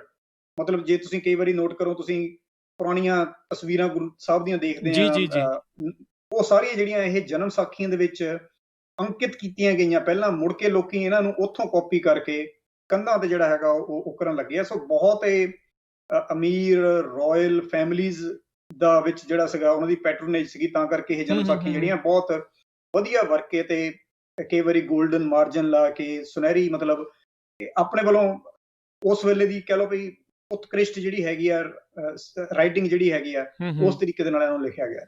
ਜੀ, ਤੇ ਕੀ ਇਹਨਾਂ ਨੂੰ ਡਿਜੀਟਲਾਈਜ਼ ਕਰਨ ਦੇ ਵਿੱਚ ਕੌਮ ਕਾਮਯਾਬ ਹੋਈ ਹੈ? ਹਾਂ, ਉਹ ਤਾਂ ਹੀ ਸਾਡੇ ਵਰਗਿਆਂ ਤੱਕ ਹੌਲੀ-ਹੌਲੀ ਪਹੁੰਚਦੀਆਂ, ਮਤਲਬ ਪੂਰਾ ਉਨਾ ਤਾਂ ਨਹੀਂ ਹੋਈ ਜਿੰਨਾ ਹੋਣਾ ਚਾਹੀਦਾ ਸੀ, ਪਰ ਫਿਰ ਵੀ ਜਿੱਦਾਂ ਇਹ ਕਹਿ ਲਓ ਵੀ ਇਹ ਕੰਮ ਜਿਹੜੇ ਥੀਸਿਸ ਲਿਖਦੇ ਆ ਜਾਂ ਰਿਸਰਚ ਕਰਦੇ ਆ ਉਹਨਾਂ ਦੇ ਲਈ ਅਵੇਲੇਬਲ ਹੈਗਾ ਹੈ। It's not easy to access, ਪਰ ਅਵੇਲੇਬਲ ਹੈਗੀਆਂ ਇਹ ਚੀਜ਼ਾਂ ਜੇ ਕੋਈ ਰਿਸਰਚ ਕਰਨਾ ਚਾਹੁੰਦਾ। ਜੀ, ਜਿਹੜੇ ਕਪੂਰ ਫੈਮਿਲੀ ਦੀ ਤੁਸੀਂ ਗੱਲ ਕੀਤੀ ਤੇ ਜਿਹੜੀ ਸੰਗਰੂਰ ਵਾਲੀ ਕੀਤੀ ਆ, ਉਹਨਾਂ ਦੀ ਜਿਹੜੀਆਂ ਲਿਖੀਆਂ ਹੋਈਆਂ ਜਨਮ ਸਾਖੀਆਂ ਦੀ ਸਥਿਤੀ ਕਿੱਦਾਂ ਦੀ ਆ? ਮਤਲਬ ਠੀਕ ਨੇ, ਵਧੀਆ ਆ ਅਜੇ ਵੀ ਸਥਿਤੀ, ਜਾਂ ਜਿੱਦਾਂ ਕਹਿ ਲਓ ਵੀ ਵਰਕੇ ਵਗੈਰਾ ਪਾਟੇ ਪਏ ਨੇ ਜਾਂ ਕੁਛ ਇਦਾਂ? ਨਹੀਂ, ਉਹਨਾਂ ਦੀ ਸਥਿਤੀ ਤਾਂ ਆਫ ਕੋਰਸ ਖਰਾਬ ਹੈ ਕਿਉਂਕਿ ਬਹੁਤ ਪੁਰਾਣੀਆਂ ਹੈਗੀਆਂ ਉਹ, ਪਰ ਜਿਹੜੀ ਆਪਣੀ ਯੂਨੀਵਰਸਿਟੀ ਪਟਿਆਲਾ ਹੈਗੀ ਆ ਉਹਨੇ ਉਹਨਾਂ ਦੀ ਕਾਪੀ ਕਰਕੇ ਰੱਖੀ ਹੋਈ ਹੈ। So hopefully this is gonna last forever there. ਉੱਥੋਂ ਅੱਗੇ ਡਿਜੀਟਲਾਈਜੇਸ਼ਨ ਕਰਕੇ ਅੱਗੇ ਬੱਚਿਆਂ ਤੱਕ, ਰਿਸਰਚਰਸ ਤੱਕ ਜਿਹੜੀ ਹੈਗੀ ਉਹਨਾਂ ਦੀ ਪਹੁੰਚ ਜਿਹੜੀ ਸੌਖੀ ਹੋ ਜਾਂਦੀ ਹੈ। ਜੀ, ਤੇ ਹੁਣ ਆਪਾਂ ਜਿਹੜੀ ਸੰਗਰੂਰ ਦੇ ਵਿੱਚ ਜਿਹੜੀ ਇਹ ਪਈ ਹੈ ਜਿਸ ਦੇ ਵਿੱਚ ਵਿਸਾਖ ਆ, ਇੱਕ ਤਾਂ ਪਹਿਲਾ ਫਰਕ ਆਪਾਂ ਨੂੰ ਇਹੀ ਨਜ਼ਰ ਆਉਂਦਾ ਬਾਕੀ ਜਨਮ ਸਾਖੀਆਂ ਦੇ ਨਾਲੋਂ ਵੀ ਉਧਰ ਕੱਤਕ ਆ, ਇੱਧਰ ਵਿਸਾਖ ਆ। ਹੋਰ ਕਿਹੜੇ ਵੱਡੇ ਫਰਕ ਜਿਹੜੇ ਇਸ ਦੇ ਵਿੱਚ ਹੈਗੇ ਆ? ਜਿਹੜਾ ਇਸ ਵਾਲੀ ਕਾਪੀ ਜਿਹੜੀ ਸੰਗਰੂਰ ਪਈ ਆ ਜਿਹਦੇ ਵਿੱਚ ਕੀ ਇਹ ਗੁਰੂ ਸਾਹਿਬ ਦੀ ਜਨਮ ਤਰੀਕ ਵਿਸਾਖ ਦੀ ਲਿਖੀ ਹੈ, ਇਹਦੇ ਵਿੱਚ ਮੈਨੂੰ ਇੱਕ ਹੋਰ ਇੰਟਰਸਟਿੰਗ ਬੜੀ ਲੱਗੀ ਸਾਖੀ ਜਿਹੜੀ ਬਾਲਾ ਜਨਮ ਸਾਖੀ 'ਚ ਨਹੀਂ ਮਿਲਦੀ। ਉਹ ਹੈਗੀ ਹੈ ਭਾਈ ਮਨਸੁਖ ਦੀ ਵਿਜ਼ਿਟ ਹੈਗੀ ਹੈ ਸਿੰਗਲਾ ਦੀਪ, ਜਿਹੜਾ ਹੁਣ ਆਪਣਾ ਸ੍ਰੀਲੰਕਾ ਦਾ ਇਲਾਕਾ ਹੈਗਾ। ਠੀਕ ਹੈ। ਉਹ 'ਚ ਭਾਈ ਮਨਸੁਖ ਨੂੰ ਜਿਹੜਾ ਹੈਗਾ ਉਹ ਜਾਂਦਿਆਂ ਜਿਹੜਾ ਦਿਖਾਇਆ ਗਿਆ ਉਸ ਵਾਲੀ 'ਚ। ਜਿਹੜੀਆਂ ਬਾਕੀ ਬਾਲਾ ਜਨਮ ਸਾਖੀ ਦੀਆਂ ਜਿੰਨੀਆਂ ਵੀ ਕਾਪੀਜ਼ ਅਵੇਲੇਬਲ ਹੈਗੀਆਂ ਦੁਨੀਆ ਭਰ 'ਚ, ਉਹਨਾਂ 'ਚ ਕਿਤੇ ਵੀ ਉਹ ਸਾਖੀ ਨਹੀਂ ਆਉਂਦੀ। ਹੋਰ ਜਨਮ ਸਾਖੀਆਂ 'ਚ ਤਾਂ ਆਉਂਦੀਆਂ ਆ, ਪਰ ਇਹ ਜਿਹੜੀ ਭਾਈ ਮਨਸੁਖ ਦੀ ਵਿਜ਼ਿਟ ਹੈਗੀ ਹੈ ਸੰਗਲਾ ਦੀਪ ਉਸ ਇਲਾਕੇ ਦੇ ਵਿੱਚ, ਉਹ ਸਿਰਫ ਉਸੇ ਜਿਹੜੀ ਕਾਪੀ ਹੈਗੀ ਆ ਬਾਲਾ ਜਨਮ ਸਾਖੀ ਦੀ ਉਹਦੇ ਵਿੱਚ ਜਿਹੜੀ ਹੈਗੀ ਮੈਨੂੰ ਮਿਲੀ ਹੈ, ਜਿਹੜੀ ਸੰਗਰੂਰ ਦੇ ਵਿੱਚ ਜਿਹੜੀ ਮੌਜੂਦ ਹੈਗੀ ਆ। ਸੋ ਇਹੀ ਇੱਕ ਮੇਨ ਵੱਡਾ ਫਰਕ ਸੀਗਾ ਜਾਂ ਇਸ ਤੋਂ ਇਲਾਵਾ ਵੀ ਹੋਰ ਵੱਡੇ ਫਰਕ ਸੀ? ਇਸ ਤੋਂ ਇਲਾਵਾ ਛੋਟੇ ਫਰਕ ਹੋਰ ਬਹੁਤ ਹੈਗੇ, ਪਰ ਇਹ ਬਹੁਤ ਇੱਕ ਮੇਨ ਇੰਪੋਰਟੈਂਟ ਜਿਹੜੇ ਦੋਨੋਂ ਚੀਜ਼ਾਂ ਮੈਂ ਤੁਹਾਨੂੰ ਦੱਸੀਆਂ, ਇਹ ਬਹੁਤ those are the most I would say significant ones ਜਿਹੜੀਆਂ ਉਸ ਪਾਰਟਿਕੂਲਰ ਕਾਪੀ ਦੇ ਵਿੱਚ ਹੈਗੀਆਂ ਬਾਕੀਆਂ ਨਾਲੋਂ। ਜੀ, ਸੋ ਇਹਦਾ ਮਤਲਬ ਆ ਵੀ ਜਿੱਦਾਂ ਆਪਾਂ ਪਹਿਲਾਂ ਵੀ ਗੱਲ ਕਰਦੇ ਆ ਰਹੇ ਸੀ ਵੀ ਜਿਹੜੀਆਂ ਜਨਮ ਸਾਖੀਆਂ ਆ, ਕਈਆਂ 'ਚ ਸਾਖੀਆਂ ਘੱਟ ਨੇ, ਕਈਆਂ 'ਚ ਵੱਧ ਨੇ, ਕਈਆਂ 'ਚ ਥੋੜ੍ਹੀਆਂ ਨੇ, ਕਈਆਂ 'ਚ ਜਿੱਦਾਂ ਉਹ ਜ਼ਿਆਦਾ ਨੇ। ਸੋ ਆਪਣੀ ਤੁਸੀਂ ਰਿਸਰਚ ਦੇ ਦੌਰਾਨ ਕਈ ਇਹ ਵੱਖ-ਵੱਖ ਇਸ ਦੇ ਵਰਜਨ ਜਿਹੜੇ ਉਹ ਤੁਸੀਂ ਦੇਖੇ ਆ, ਸੋ ਇਹ ਆਪਣੇ ਜਿਹੜੇ ਸੁਣਨ ਵਾਲਿਆਂ ਨੂੰ, ਦੇਖਣ ਵਾਲਿਆਂ ਨੂੰ ਜਿਹੜਾ ਜ਼ਰੂਰ ਦੱਸੋ ਵੀ ਸਭ ਤੋਂ ਛੋਟੀ ਜਨਮ ਸਾਖੀ ਜਿਹੜੀ ਉਹ ਕਿਹੜੀ ਆ, ਕਿੱਥੇ ਪਈ ਆ, ਜੇ ਅਜੇ ਵੀ ਮੌਜੂਦ ਆ ਤਾਂ? ਜਿਹੜੀ ਹੁਣ ਤੱਕ ਦੀ ਆਪਾਂ ਨੂੰ ਜਿਹੜੀ ਮੈਨੂੰ ਮੇਰੀ ਰਿਸਰਚ ਦੇ ਵਿੱਚ ਮਿਲੀ ਆ, ਉਹ ਦਰਬਾਰ ਸਾਹਿਬ ਅੰਮ੍ਰਿਤਸਰ ਪਈ ਹੈ। ਉਹਦਾ ਖਾਸੀਅਤ ਉਹਦੀ ਇਹ ਹੈਗੀ ਆ, ਇੱਕ ਤਾਂ ਉਹਦੀ ਜਿਹੜੀ ਲਿਖੀ ਹੋਈ ਆ ਅਬਾਊਟ 1800 ਦੀ ਲਿਖੀ ਹੋਈ ਹੈ। ਠੀਕ ਹੈ। ਸੋ ਅਬਾਊਟ ਅੱਜ ਤੋਂ ਕਹਿ ਲਓ ਵੀ 220 ਸਾਲ ਪਹਿਲਾਂ ਉਹ ਲਿਖੀ ਗਈ ਆ। ਉਹਦੇ 'ਚ ਪੇਂਟਿੰਗਸ ਬਹੁਤ ਬਾ ਕਮਾਲ ਨੇ, ਜਿਵੇਂ ਪੁਰਾਣੀਆਂ ਮੁਗਲ ਆਰਟ ਦੀਆਂ ਕਿਤਾਬਾਂ ਹੈਗੀਆਂ, ਜਹਾਂਗੀਰ ਦੀਆਂ ਜਾਂ ਸ਼ਾਹਜਹਾਂ ਦੀਆਂ, ਜਿਹੜੀਆਂ ਇਹਨਾਂ ਦੀਆਂ ਕਿਤਾਬਾਂ ਸੀਗੀਆਂ ਉਹਨਾਂ ਦੇ ਨਾਲ ਨਾ ਉਹਨਾਂ ਦੀਆਂ ਤਸਵੀਰਾਂ ਆ ਪੁਰਾਣੇ ਜ਼ਮਾਨੇ 'ਚ। ਇਦਾਂ ਹੀ ਇਹ ਜਿਹੜੀ ਜਨਮ ਸਾਖੀ ਬਾਲਾ ਜਨਮ ਸਾਖੀ ਦਰਬਾਰ ਸਾਹਿਬ ਪਈ ਆ 1800 ਦੀ ਲਿਖਤ ਜਿਹੜੀ ਹੈਗੀ ਆ, ਇਹਦੇ 'ਚ ਪੇਂਟਿੰਗਸ ਬਹੁਤ ਜ਼ਬਰਦਸਤ ਨੇ, ਤੇ ਇਹਦੇ 'ਚ ਸਾਖੀਆਂ ਦਾ ਨੰਬਰ ਸਭ ਤੋਂ ਘੱਟ ਹੈ, 76 ਨੇ, 76। ਸਿਰਫ 76 ਸਾਖੀਆਂ ਜਿਹੜੀਆਂ ਹੈਗੀਆਂ ਇਸ ਬਾਲਾ ਜਨਮ ਸਾਖੀ ਦੇ ਵਰਜਨ ਦੇ ਵਿੱਚ ਆਪਾਂ ਨੂੰ ਮਿਲਦੀਆਂ ਨੇ। ਜੀ, ਤੇ ਲੱਗਦਾ ਤੁਹਾਨੂੰ ਇਹ ਵੀ ਦੱਸ ਦਿਓ ਵੀ ਸਭ ਤੋਂ ਵੱਧ ਵਾਲੀਆਂ ਕਿਹੜੀਆਂ ਨੇ? ਅੱਛਾ, ਇਹ ਤਾਂ ਹੋ ਗਈ 1800 ਦੀ ਲਿਖੀ ਹੋਈ। ਜੀ, ਹੁਣ 1871 ਦੇ ਵਿੱਚ ਆਪਾਂ ਨੂੰ ਇੱਕ ਮਿਲਦੀ ਹੈ ਜਨਮ ਸਾਖੀ ਲਿਖੀ ਹੋਈ, ਜਿਹੜੀ ਸਰਦਾਰ ਪ੍ਰੀਤਮ ਸਿੰਘ ਜੀ ਹੈਗੇ ਨੇ ਫਰੀਦਕੋਟ, ਉਹਨਾਂ ਦੇ ਪਰਿਵਾਰ ਕੋਲ ਪਈ ਆ, ਜਿਹਦੇ ਵਿੱਚ ਜਾ ਕੇ 304 ਸਾਖੀਆਂ ਜਿਹੜੀਆਂ ਉਹਨਾਂ ਦੀ ਗਿਣਤੀ ਇੰਨੀ ਵੱਧ ਗਈ, ਹੌਲੀ ਹੌਲੀ ਲੋਕੀ ਜਿਹੜਾ ਸੀ ਉਹ ਨਾਲ ਐਡੀਸ਼ਨਸ ਕਰਦੇ ਗਏ, ਗੱਲਾਂ ਵੱਧਦੀਆਂ ਗਈਆਂ, ਸਾਖੀਆਂ ਲੰਬੀਆਂ ਹੁੰਦੀਆਂ ਗਈਆਂ। ਮਤਲਬ ਉਹਨਾਂ ਦਾ ਨੰਬਰ ਜਿਹੜਾ ਸੀ 76 ਤੋਂ 1800 ਚ ਸੀਗਾ 76, ਤੇ 1871 ਚ ਸੀਗਾ 304, ਤੇ ਸ਼ਾਇਦ ਜਿੰਨਾ ਕਿ ਮੈਂ ਇਹਨੂੰ ਖੋਜ ਪੜਤਾਲ ਤੇ ਲੱਭਿਆ ਇਹੀ ਸ਼ਾਇਦ ਸਭ ਤੋਂ ਵੱਡੀ ਹੈਗੀ ਆ। ਹੋਰ ਵੀ ਕਿਤੇ ਹੋ ਸਕਦੀਆਂ, ਕਿਉਂਕਿ ਬਹੁਤ ਸਾਰੀਆਂ ਇਹੋ ਜਿਹੀਆਂ ਚੀਜ਼ਾਂ ਹਾਲੇ ਵੀ ਜਿਹੜੇ ਪੁਰਾਣੇ ਡੇਰੇ ਹੈਗੇ ਆ, ਉਦਾਸੀ ਡੇਰੇ, ਮਹੰਤਾਂ ਦੇ ਡੇਰੇ, ਕਈ ਵਾਰੀ ਲੋਕਾਂ ਦੀ ਪ੍ਰਾਈਵੇਟ ਕਲੈਕਸ਼ਨ ਉਹਨਾਂ 'ਚ ਵੀ ਪਈਆਂ ਹੈਗੀਆਂ ਜਿਹੜੀਆਂ ਹਾਲੇ ਸਾਹਮਣੇ ਨਹੀਂ ਆਈਆਂ, ਹੌਲੀ ਹੌਲੀ ਸਾਹਮਣੇ ਆ ਵੀ ਸਕਦੀਆਂ, ਜਾਂ ਕਈ ਵਾਰੀ ਬੱਚੇ ਉਹਨਾਂ ਦੇ ਕਹਿੰਦੇ ਆ ਵੀ ਹੁਣ ਕੀ ਪਤਾ ਨਹੀਂ ਪੁਰਾਣੀ ਕੀ ਚੀਜ਼ ਪਈ ਆ, ਉਹ ਉਹਨੂੰ ਖੁਰਦ-ਬੁਰਦ ਵੀ ਕਰ ਦਿੰਦੇ ਆ। ਸੋ these all things are still open to further investigation ਕਹਿ ਲਓ, ਜਾਂ ਇਹਨਾਂ ਦਾ ਫਰਦਰ ਅੱਗੇ ਦੀ ਅੱਗੇ ਰਿਸਰਚ ਜਿਹੜੀ ਉਹ ਹੋਈ ਜਾਏਗੀ, ਜਦੋਂ ਤੱਕ ਲੋਕਾਂ ਨੂੰ ਇਹਦਾ ਅਹਿਸਾਸ ਹੁੰਦਾ ਜਾਏਗਾ ਕਿ ਇਹਨਾਂ ਦੇ ਵਿੱਚੋਂ ਤਾਂ ਆਪਾਂ ਨੂੰ ਬਹੁਤ ਚੀਜ਼ਾਂ ਹਿਸਟੋਰੀਕਲ ਲੱਭ ਰਹੀਆਂ। ਜੀ, ਦੇਖੋ 71 ਸਾਲਾਂ 'ਚ 228 ਐਕਸਟਰਾ ਸਾਖੀਆਂ ਜਿਹੜੀਆਂ ਆਈਆਂ, ਸੋ ਤਕਰੀਬਨ ਹਰ ਸਾਲ 3 ਤੋਂ 4 ਸਾਖੀਆਂ ਜਿਹੜੀਆਂ ਆ ਉਹ ਐਡ ਹੁੰਦੀਆਂ ਗਈਆਂ ਆ ਇਸ ਦੇ ਵਿੱਚ, ਜੇ ਆਪਾਂ ਐਵਰੇਜ ਦੇ ਹਿਸਾਬ ਦੇ ਨਾਲ ਜਿਹੜਾ ਉਹ ਚੱਲੀਏ। ਜਿਹੜੀ ਦਰਬਾਰ ਸਾਹਿਬ ਦੇ ਵਿੱਚ ਉੱਥੇ ਜਿਹੜੀ ਪਈ ਹੈ ਜਨਮ ਸਾਖੀ, ਕੀ ਇਸ ਦੇ ਵਿੱਚ ਉਹ ਸੰਗਰੂਰ ਵਾਲੀ ਉਹ ਸਾਖੀ ਵੀ ਮੌਜੂਦ ਹੈਗੀ ਹੈ ਜਿਹੜੀ ਸ਼੍ਰੀਲੰਕਾ ਉਹ ਸਿਰਫ ਤੇ ਸਿਰਫ ਉਸੇ ਕਾਪੀ 'ਚ ਹੈਗੀ, ਉਹ ਕਿਤੇ ਹੋਰ ਨਹੀਂ ਹੈਗੀ। ਔਰ ਜਿੱਦਾਂ ਤੁਸੀਂ ਕਿਹਾ ਵੀ ਇੰਨੇ ਸਾਲਾਂ 'ਚ ਇੰਨੀਆਂ ਸਾਖੀਆਂ ਐਡ ਹੋ ਗਈਆਂ, ਇਹ ਤੋਂ ਇਹ ਪਤਾ ਲੱਗਦਾ ਵੀ ਕਿਸੇ ਇੱਕ ਬੰਦੇ ਦਾ ਕੰਮ ਨਹੀਂ ਆ, ਇਹ ਹਰੇਕ ਸਮੇਂ ਦੇ ਲੋਕਾਂ ਨੇ ਜਿੱਦਾਂ-ਜਿੱਦਾਂ ਕਿਸੇ ਨੂੰ ਸੂਟ ਕਰਦਾ ਗਿਆ, ਆਪਣੇ ਕੰਮ ਦੀ ਸਾਖੀ ਵਿੱਚ ਇਸ ਤਰ੍ਹਾਂ ਦੀ ਇਨਸਰਟ ਕਰਤੀ ਕਿ ਉਹਨਾਂ ਦੀ ਜਗ੍ਹਾ ਨੂੰ ਮਾਨਤਾ ਮਿਲੀ ਜਾਵੇ। ਹੂੰ, ਹੂੰ, ਹੂੰ, ਹੂੰ। ਜਿੱਥੇ ਕੋਈ ਜਗ੍ਹਾ ਦੇ ਉੱਤੇ ਕੋਈ ਚੀਜ਼ ਨੂੰ ਤੁਸੀਂ ਡਿਵੈਲਪ ਕਰਨਾ, ਉਹਦੇ ਅਰਾਊਂਡ ਜੇ ਤੁਸੀਂ ਸਾਖੀ ਡਿਵੈਲਪ ਕਰਦਾ ਹੋ, ਮਤਲਬ ਉਹਦਾ ਬਹੁਤ ਵੱਡਾ ਪ੍ਰਭਾਵ ਪੈਂਦਾ। So it was one of the ways to kind of develop those shrines in different areas also. ਬਹੁਤ ਇੰਟਰਸਟਿੰਗ ਸਟੱਡੀ ਹੈਗੀ ਆ ਇਹ, ਮਤਲਬ ਵਿਚ I have tried to cover a lot in the book, ਕਿ ਗੁਰਦੁਆਰਾ ਸਾਹਿਬ ਜਿਹੜੇ ਸੀਗੇ ਹੌਲੀ ਕਿਵੇਂ ਉਹਨਾਂ ਦੀ ਗਿਣਤੀ ਇੰਨੀ ਵੱਧਦੀ ਗਈ। ਪਹਿਲਾਂ ਗੁਰਦੁਆਰਾ ਸਾਹਿਬ ਬਹੁਤ ਘੱਟ ਸੀਗੇ, ਮਤਲਬ ਕਿੱਦਾਂ ਹੂੰ, ਉਹਨਾਂ ਹੂੰ, ਦਾ ਜਿਹੜਾ ਹੂੰ। ਸੀ ਬਹੁਤ ਫੈਲਾਅ ਅੱਗੇ ਹੁੰਦਾ ਗਿਆ। And that all has to do with ਇਤਿਹਾਸਿਕ ਗੁਰਦੁਆਰਿਆਂ ਦੇ ਲਈ ਹੁਣ ਜਿਹੜੀ ਹੈਗੀ ਸਾਖੀ ਜ਼ਰੂਰੀ ਹੈ। ਸਾਖੀ ਦੇ ਲਈ ਕਿਸੇ ਤਰ੍ਹਾਂ ਦਾ ਕਿਤੇ ਨਾ ਕਿਤੇ ਜਿਹੜਾ ਹੈਗਾ ਉਹਦੀ ਪੁਰਾਣੇ ਜ਼ਮਾਨੇ 'ਚ ਲਿਖਤ ਦੇ ਵਿੱਚ ਆਉਣਾ ਜ਼ਰੂਰੀ ਹੈ। ਸੋ it was very interesting and complex way how this all went together simultaneously। ਜੀ, ਜੀ। ਸੋ ਇਹ ਹੁਣ ਦੇਖੋ, ਇਹ ਸਵਾਲ ਫਿਰ ਇਹ ਆ ਜਾਂਦਾ ਵੀ ਜਿੱਦਾਂ ਸਾਖੀਆਂ ਐਡ ਹੁੰਦੀਆਂ ਗਈਆਂ ਆ, ਸਾਰਾ ਕੁਛ ਹੁੰਦਾ ਗਿਆ ਆ, ਲੋਕ ਕਿਸ ਨੂੰ ਮੰਨਣ? ਕਿ ਜਿਹੜਾ ਉਹ ਦੇਖਿਆ ਜਾਵੇ ਵੀ 76 ਵਾਲੀ ਮੰਨੀ ਜਾਵੇ ਜਾਂ 304 ਵਾਲੀ ਮੰਨੀ ਜਾਵੇ, ਸੰਗਰੂਰ ਵਾਲੀ ਜਿਹੜੀ ਕਪੂਰ ਹੁਣਾਂ ਦੇ ਪਈ ਆ ਉਹ ਵਾਲੀ, ਜਾਂ ਜੇ ਚ ਲਾਲਾ ਪੰਨੂ ਆ ਉਹਦੇ ਵਾਲੀ।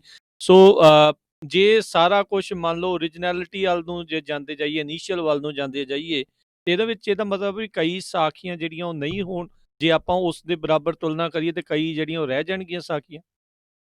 ਜੀ ਬਿਲਕੁਲ, ਸਭ ਤੋਂ ਸੌਖਾ ਤਰੀਕਾ ਤਾਂ ਇਹ ਹੈਗਾ ਕਿ ਜਿਹੜੀ ਆਪਾਂ ਮੰਨਣ ਵਾਲੀ ਗੱਲ ਹੈ ਨਾ, ਜਿਹੜੀ ਆਪਾਂ ਫਿਲਾਸਫੀ ਮੰਨਣੀ ਆ, ਉਹ ਆਪਾਂ ਨੂੰ ਸਿਰਫ ਸ੍ਰੀ ਗੁਰੂ ਗ੍ਰੰਥ ਸਾਹਿਬ ਜੀ ਦੀ ਮੰਨਣੀ ਚਾਹੀਦੀ ਹੈ। ਜੋ ਗੁਰਮੁੱਤ ਦੇ ਮੁਤਾਬਕ, ਜੋ ਗੁਰਬਾਣੀ ਦੇ ਮੁਤਾਬਕ ਹੈਗਾ, ਉਹ ਤਾਂ ਹੈਗੇ ਮੰਨਣ ਵਾਲੀਆਂ ਚੀਜ਼ਾਂ। ਜੀ। ਇਹ ਜਿਹੜੀਆਂ ਹੈਗੀਆਂ ਹੁਣ life stories of Guru Sahib and all, ਇਹ ਸਾਰੀਆਂ ਜਿਹੜੀਆਂ ਹੈਗੀਆਂ ਹਰੇਕ ਬੰਦੇ ਨੂੰ ਆਪਣੀ ਰਿਸਰਚ ਖੁਦ ਹੀ ਕਰਨੀ ਪੈਣੀ ਹੈ। ਹਰੇਕ ਬੰਦੇ ਦੇ ਲਈ ਬਾਬਾ ਨਾਨਕ ਦਾ ਜਿਹੜਾ ਵਿਜ਼ਨ ਹੈ ਉਹ ਡਿਫਰੈਂਟ ਹੈ। ਕੋਈ ਗੁਰੂ ਨਾਨਕ ਦੇਵ ਜੀ ਪਾਤਸ਼ਾਹ ਨੂੰ ਕਿਸ ਤਰ੍ਹਾਂ ਸਮਝਦਾ, ਹੂੰ, ਹੂੰ, ਹੂੰ। ਕੋਈ ਦੂਸਰਾ ਬੰਦਾ ਕਿਸ ਤਰ੍ਹਾਂ ਸਮਝਦਾ, ਉਹ ਹਰੇਕ ਦਾ ਆਪੋ ਆਪਣਾ ਪਰਸਨਲ ਓਪੀਨੀਅਨ ਹੈ।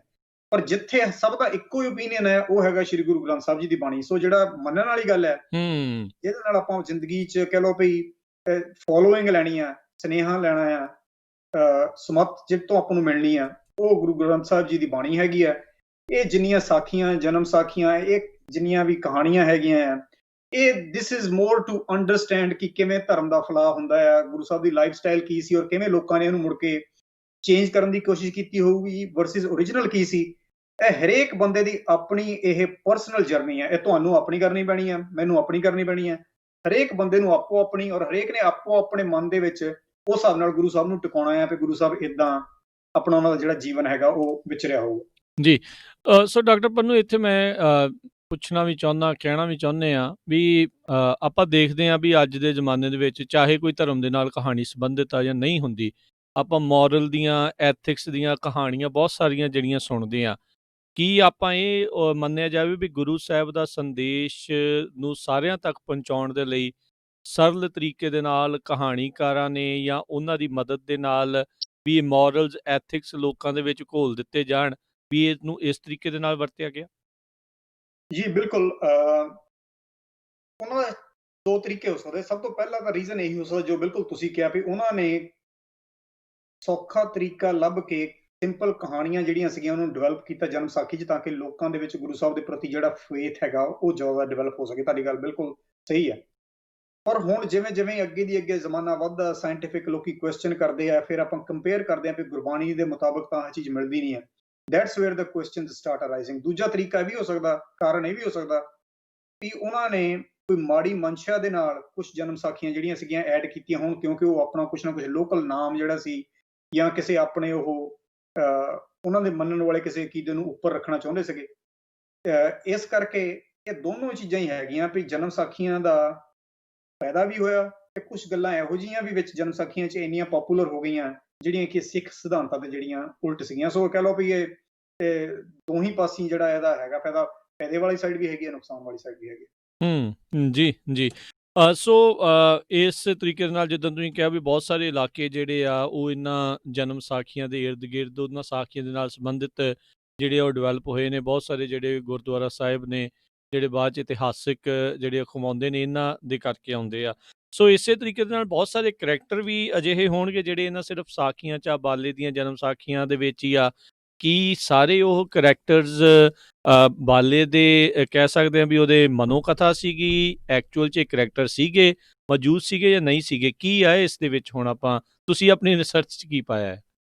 ਇਹਨੂੰ ਮੈਂ ਦੋ ਭਾਗਾਂ 'ਚ ਵੰਡਦਾ। ਪਹਿਲਾਂ ਤਾਂ ਹੈਗੀਆਂ ਕੁਝ ਸਾਖੀਆਂ ਜਿਹੜੀਆਂ ਸਿਰਫ ਬਾਲੇ ਦੀ ਜਨਮ ਸਾਖੀ 'ਚ ਮਿਲਦੀਆਂ, ਆਪਾਂ ਨੂੰ ਹੋਰ ਜਨਮ ਸਾਖੀਆਂ 'ਚ ਜਿਹੜੀਆਂ ਨਹੀਂ ਹੈਗੀਆਂ, ਜਿਹੜੀਆਂ ਕਿ ਬਾਲਾ ਜਨਮ ਸਾਖੀ ਦੇ ਵਿੱਚ ਹੈਗੀਆਂ। ਜਿਹੜੀ ਸਭ ਤੋਂ ਪਹਿਲੀ ਹੈਗੀ ਆ ਗੁਰੂ ਸਾਹਿਬ ਦੀ ਜਨਮ ਪੱਤਰੀ ਲਿਖਵਾਉਣੀ, ਉੱਥੋਂ ਜਾ ਕੇ ਬਾਲਾ ਉੱਥੇ ਗਿਆ ਤੇ ਜਨਮ ਪੱਤਰੀ ਲਿਖੀ ਗਈ।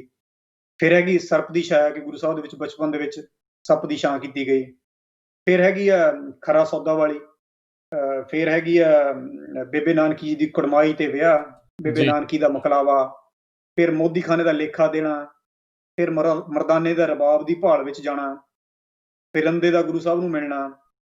ਭਾਈ ਲਾਲੋ ਪਾਸ ਐਮਨਾਬਾਦ ਜਾਣਾ, ਤੇ ਮਲਕ ਭਾਦੋ ਦੇ ਬ੍ਰਹਮ ਭੋਜ ਵਿੱਚੋਂ ਲਹੂ ਤੇ ਲਾਲੂ ਦੀ ਰੋਟੀ ਦੇ ਵਿੱਚੋਂ ਦੁੱਧ ਨਿਕਲਣਾ। ਇਹ ਸਾਰੀਆਂ ਜਿਹੜੀਆਂ ਜਨਮ ਸਾਖੀ ਮੈਂ ਤੁਹਾਨੂੰ ਕਹਿ ਕੇ ਹਟਿਆ, ਇਹ ਸਿਰਫ ਤੇ ਸਿਰਫ ਬਾਲਾ ਜਨਮ ਸਾਖੀ 'ਚ ਮਿਲਦੀਆਂ। ਇਹ ਆਪਾਂ ਨੂੰ ਬਾਹਰਲੀਆਂ ਜਨਮ ਸਾਖੀਆਂ 'ਚ ਨਹੀਂ ਹੈਗੀਆਂ। ਹੂੰ ਸੋ ਜੇ ਆਪਾਂ ਕਹਿੰਦੇ ਆ ਵੀ ਬਾਲਾ ਜਨਮ ਸਾਖੀ ਜਾਂ ਬਾਲਾ ਟੋਟਲੀ ਗਲਤ ਹੈ, ਤਾਂ ਇਹ ਜਨਮ ਸਾਖੀਆਂ ਜਿਹੜੀਆਂ ਹੈਗੀਆਂ ਉਹ ਵੀ ਕੈਂਸਲ ਹੋਣੀਆਂ। ਹੁਣ ਤੁਸੀਂ ਕੁਐਸਚਨ ਪੁੱਛਿਆ ਕਰੈਕਟਰਸ ਕਈ ਆਉਂਦੇ ਆ, ਜਿਵੇਂ ਬਾਲਾ ਜਨਮ ਸਾਖੀ ਦੇ ਜਿਹੜੇ ਵਿੱਚ ਕੋਈ ਕਰੈਕਟਰਸ ਆਉਂਦੇ ਆ। ਗੁਰੂ ਸਾਹਿਬ ਦੇ ਜਿਹੜੇ ਦਾਦਾ ਦਾਦੀ ਜੀ ਦਾ ਨਾਮ ਸਿਉਰਾਮ ਬੇਦੀ ਤੇ ਬਨਾਰਸੀ। ਫਿਰ ਮਟਰਨਲ ਗ੍ਰੈਂਡ ਪੇਰੈਂਟਸ ਦਾ ਨਾਮ ਰਾਮ ਝਿੰਗੜ ਤੇ ਭਿਰਾਈ। ਤੇ ਚਾਚਾ ਜੀ ਦਾ ਨਾਮ ਭਾਈ ਲਾਲੂ, ਮਾਮਾ ਜੀ ਦਾ ਨਾਮ ਰਾਮ ਕਿਸ਼ਨ, ਪਤਨੀ ਦਾ ਨਾਮ ਸੁਲੱਖਣੀ, ਸਿਸਟਰ ਦਾ ਨਾਮ ਬੇਬੇ ਨਾਨਕੀ। ਇਹ ਸਾਰੇ ਜਿਹੜੇ ਨਾਮ ਹੈਗੇ ਆ, ਇਹ ਬਾਲਾ ਜਨਮ ਸਾਖੀ 'ਚ ਮਿਲਦੇ ਆ। ਨਾ ਇਹ ਆਪਾਂ ਨੂੰ ਪੁਰਾਤਨ 'ਚ ਮਿਲਦੇ ਆ, ਪੁਰਾਤਨ ਜਨਮ ਸਾਖੀ 'ਚ, ਨਾ ਮਿਹਰਬਾਨ ਜਨਮ ਸਾਖੀ 'ਚ, ਨਾ ਆਦਿ ਸਾਖੀਆਂ 'ਚ, ਨਾ ਪੋਥੀ ਹਰਜੀ 'ਚ, ਪੋਥੀ ਚਤੁਰਭੁਜ, ਤੇ ਨਾ ਹੀ ਭਾਈ ਗੁਰਦਾਸ ਜੀ ਦੀਆਂ ਵਾਰਾਂ 'ਚ ਮਿਲਦੇ ਆ। ਸੋ ਇਹ ਸਾਰੇ ਜਿਹੜੇ ਕਰੈਕਟਰਸ ਔਰ ਸਾਖੀਆਂ ਹੈਗੀਆਂ, ਇਹ ਸਾਰੀ ਬਾਲਾ ਜਨਮ ਸਾਖੀ ਦੀ ਦੇਣ ਆ। ਈਵਨ ਜੇ ਆਪਾਂ ਪੋਥੀ ਸੱਚਖੰਡ ਲਈਏ, ਜਿਹੜੀ ਕਿ ਮਿਹਰਬਾਨ ਜਨਮ ਸਾਖੀ ਹੈਗੀ ਹੈ, ਜਾਂ ਆਦਿ ਸਾਖੀਆਂ, ਇਹਨਾਂ ਦੇ ਵਿੱਚ ਗੁਰੂ ਸਾਹਿਬ ਨੂੰ ਦੌਲਤ ਖਾਨ ਲੋਧੀ ਦੇ ਪ੍ਰੋਵੀਜ਼ਨ ਸਟੋਰ ਤੇ ਕੰਮ ਕਰਦਾ ਤਾਂ ਦਿਖਾਇਆ ਗਿਆ, ਪਰ ਉੱਥੇ ਕੋਈ ਇਹੋ ਜਿਹੀ ਨਹੀਂ ਆਈ ਵੀ ਗੁਰੂ ਸਾਹਿਬ ਨੂੰ ਜਿਹੜਾ ਹੈਗਾ ਆਪਣਾ ਲੇਖਾ ਜੋਖਾ ਜਿਹੜਾ ਹੈਗਾ ਉਹਦਾ ਅਕਾਊਂਟਿੰਗ ਦੇਣੀ ਪਈ ਹੋਵੇ। ਜਦ ਕਿ ਬਾਲਾ ਜਨਮ ਸਾਖੀ 'ਚ ਹੈਗੀ ਕਿ 2 ਵਾਰ ਗੁਰੂ ਸਾਹਿਬ ਨੂੰ ਪੁੱਛਿਆ ਗਿਆ ਵੀ ਸੌਦਾ ਘਟਦਾ ਆ ਤੇ ਆਪਣਾ ਹਿਸਾਬ ਕਿਤਾਬ ਦੇ। ਇਹ ਬਾਲਾ ਜਨਮ ਸਾਖੀ 'ਚ ਹੈਗਾ ਅਕਾਊਂਟ ਵੀ, ਇਹ 2 ਵਾਰੀ ਗੁਰੂ ਸਾਹਿਬ ਦੀ ਜਿਹੜੀ ਪੁੱਛ ਪੜਤਾਲ ਹੋਈ ਹੈ ਉੱਥੇ। ਜਦ ਕਿ ਜਿਹੜੀਆਂ ਇਹ ਬਾਕੀ ਦੀਆਂ ਹੈਗੀਆਂ ਮਿਹਰਬਾਨ ਜਨਮ ਸਾਖੀ ਜਾਂ ਆਦਿ ਸਾਖੀਆਂ ਵੀ ਪੁਰਾਣੀਆਂ ਹੈਗੀਆਂ ਲਿਖਤਾਂ, ਇਹਨਾਂ ਵਿੱਚ ਇਸ ਚੀਜ਼ ਦਾ ਕੋਈ ਜ਼ਿਕਰ ਨਹੀਂ ਹੈਗਾ। ਜਦ ਕਿ ਉਹਨਾਂ ਨੇ ਇਹ ਤਾਂ ਜ਼ਰੂਰ ਦਿਖਾਇਆ ਕਿ ਗੁਰੂ ਸਾਹਿਬ ਨੇ ਉੱਥੇ ਕੰਮ ਕੀਤਾ, ਅਕਾਊਂਟਿੰਗ ਦਾ ਕੰਮ ਕੀਤਾ। ਪਰ ਸੋ ਇਦਾਂ ਹੈ ਵੀ ਬਾਲਾ ਜਨਮ ਸਾਖੀ 'ਚ ਬਹੁਤ ਸਾਰੇ ਜਿਹੜੇ ਇਹੋ ਜਿਹੇ ਅਕਾਊਂਟਸ ਹੈਗੇ ਆ, ਜਿਹੜੇ ਹੁਣ ਸਾਡੇ ਕਹਿ ਲਓ ਵੀ ਆਪਾਂ ਨਾਲ ਹੀ ਚੱਲਦੇ ਹਾਂ। ਹੁਣ ਆਪਾਂ ਇਹਨਾਂ ਤੋਂ ਬਿਨਾਂ ਜਿਹੜਾ ਹੈਗਾ ਉਹ ਕਹਿ ਲਓ ਵੀ ਆਪਣਾ ਇਤਿਹਾਸ ਹੀ ਮੁਕੰਮਲ ਨਹੀਂ ਹੁੰਦਾ। ਸੋ ਇੰਨਾ ਜ਼ਿਆਦਾ ਬਾਲਾ ਜਨਮ ਸਾਖੀ ਦਾ ਇਨਫਲੂਐਂਸ ਹੈਗਾ। ਸੋ ਸਿੱਖ ਇਤਿਹਾਸ ਦੇ ਉੱਤੇ ਬਹੁਤ ਸਾਰੇ ਜਿਹੜੇ ਕਰੈਕਟਰਸ ਆ, ਜਿਨ੍ਹਾਂ ਤੋਂ ਬਗੈਰ, ਜਿੱਦਾਂ ਤੁਸੀਂ ਕਿਹਾ ਵੀ ਇਤਿਹਾਸ ਨੂੰ ਸਮਝਣਾ ਜਾਂ ਉਸ ਦੀ ਗੱਲ ਕਰਨੀ ਫਿਰ ਇੱਕ ਹਿਸਾਬ ਦੇ ਨਾਲ ਨਾਮੁਮਕਿਨ ਜੀ ਜਿਹੜੀ ਉਹ ਜਾਪਦੀ ਆ ਵੀ ਜੀ ਇਸ ਨੂੰ ਨਾ ਹੋਵੇ। ਸੋ ਕਿਤਾਬ ਦੇ ਵਿੱਚ ਚੈਪਟਰ ਦਾ ਨਾਮ ਆ ਬਾਲੇ ਦਾ ਖੂਹ। ਸੋ ਉਸ ਦਾ ਜ਼ਿਕਰ ਆਪਾਂ ਨਹੀਂ ਕੀਤਾ। ਸੋ ਉਸ ਦੀ ਸਥਿਤੀ ਕੀ ਹੈਗੀ ਹੈ ਜੀ ਇਸ ਟਾਈਮ ਉੱਥੇ? ਇਸ ਵੇਲੇ ਜੀ ਖੂਹ ਜਿਹੜਾ ਹੈਗਾ ਉਹ ਹੁਣ ਅੱਜ ਦੀ ਤਰੀਕ 'ਚ ਮਿਟ ਚੁੱਕਾ, ਪਰ ਸਨ 2000 ਤੱਕ ਉੱਥੇ ਪਿੰਡ ਦੇ ਲੋਕੀ ਦੱਸਦੇ ਆ, ਕਈਆਂ ਨੂੰ ਮੈਂ ਮਿਲਿਆ, ਪੁਰਾਣੇ ਬਜ਼ੁਰਗਾਂ ਨੂੰ, ਬਿਲਕੁਲ ਹੁੰਦਾ ਸੀਗਾ। ਉਹਦੀ ਜਗ੍ਹਾ ਵੀ ਹੈਗੀ ਆ, ਉਹਦੇ ਨੇੜੇ ਉਹਦੀ ਸਮਾਧ ਵੀ ਸੀਗੀ। ਉਸ ਤੋਂ ਥੋੜੀ ਦੂਰ ਸੀਤਾ ਵਾਲਾ ਖੂਹ ਵੀ ਸੀਗਾ। ਇਹ ਬਿਲਕੁਲ ਨੇੜੇ ਜਿੱਥੇ ਆਪਣੇ ਰਾਏ ਬੁਲਾਰ ਜੀ ਦੀ ਮਜ਼ਾਰ ਹੈਗੀ ਆ, ਉਹਨਾਂ ਦੀ ਜਿਹੜਾ ਟੋਮ ਹੈਗਾ, ਉਸੇ ਛੋਟਾ ਪਹਾੜੀ ਦਾ ਟਿੱਲਾ ਹੈਗਾ ਧੌਲਰ। ਇਹ ਗੁਰਦੁਆਰਾ ਜਨਮ ਸਥਾਨ ਨਨਕਾਣਾ ਸਾਹਿਬ ਦੀ ਬਿਲਕੁਲ ਬੈਕ ਸਾਈਡ ਤੇ ਬਹੁਤ ਵੱਡਾ ਪਹਾੜੀ ਦਾ ਟਿੱਲਾ ਆ।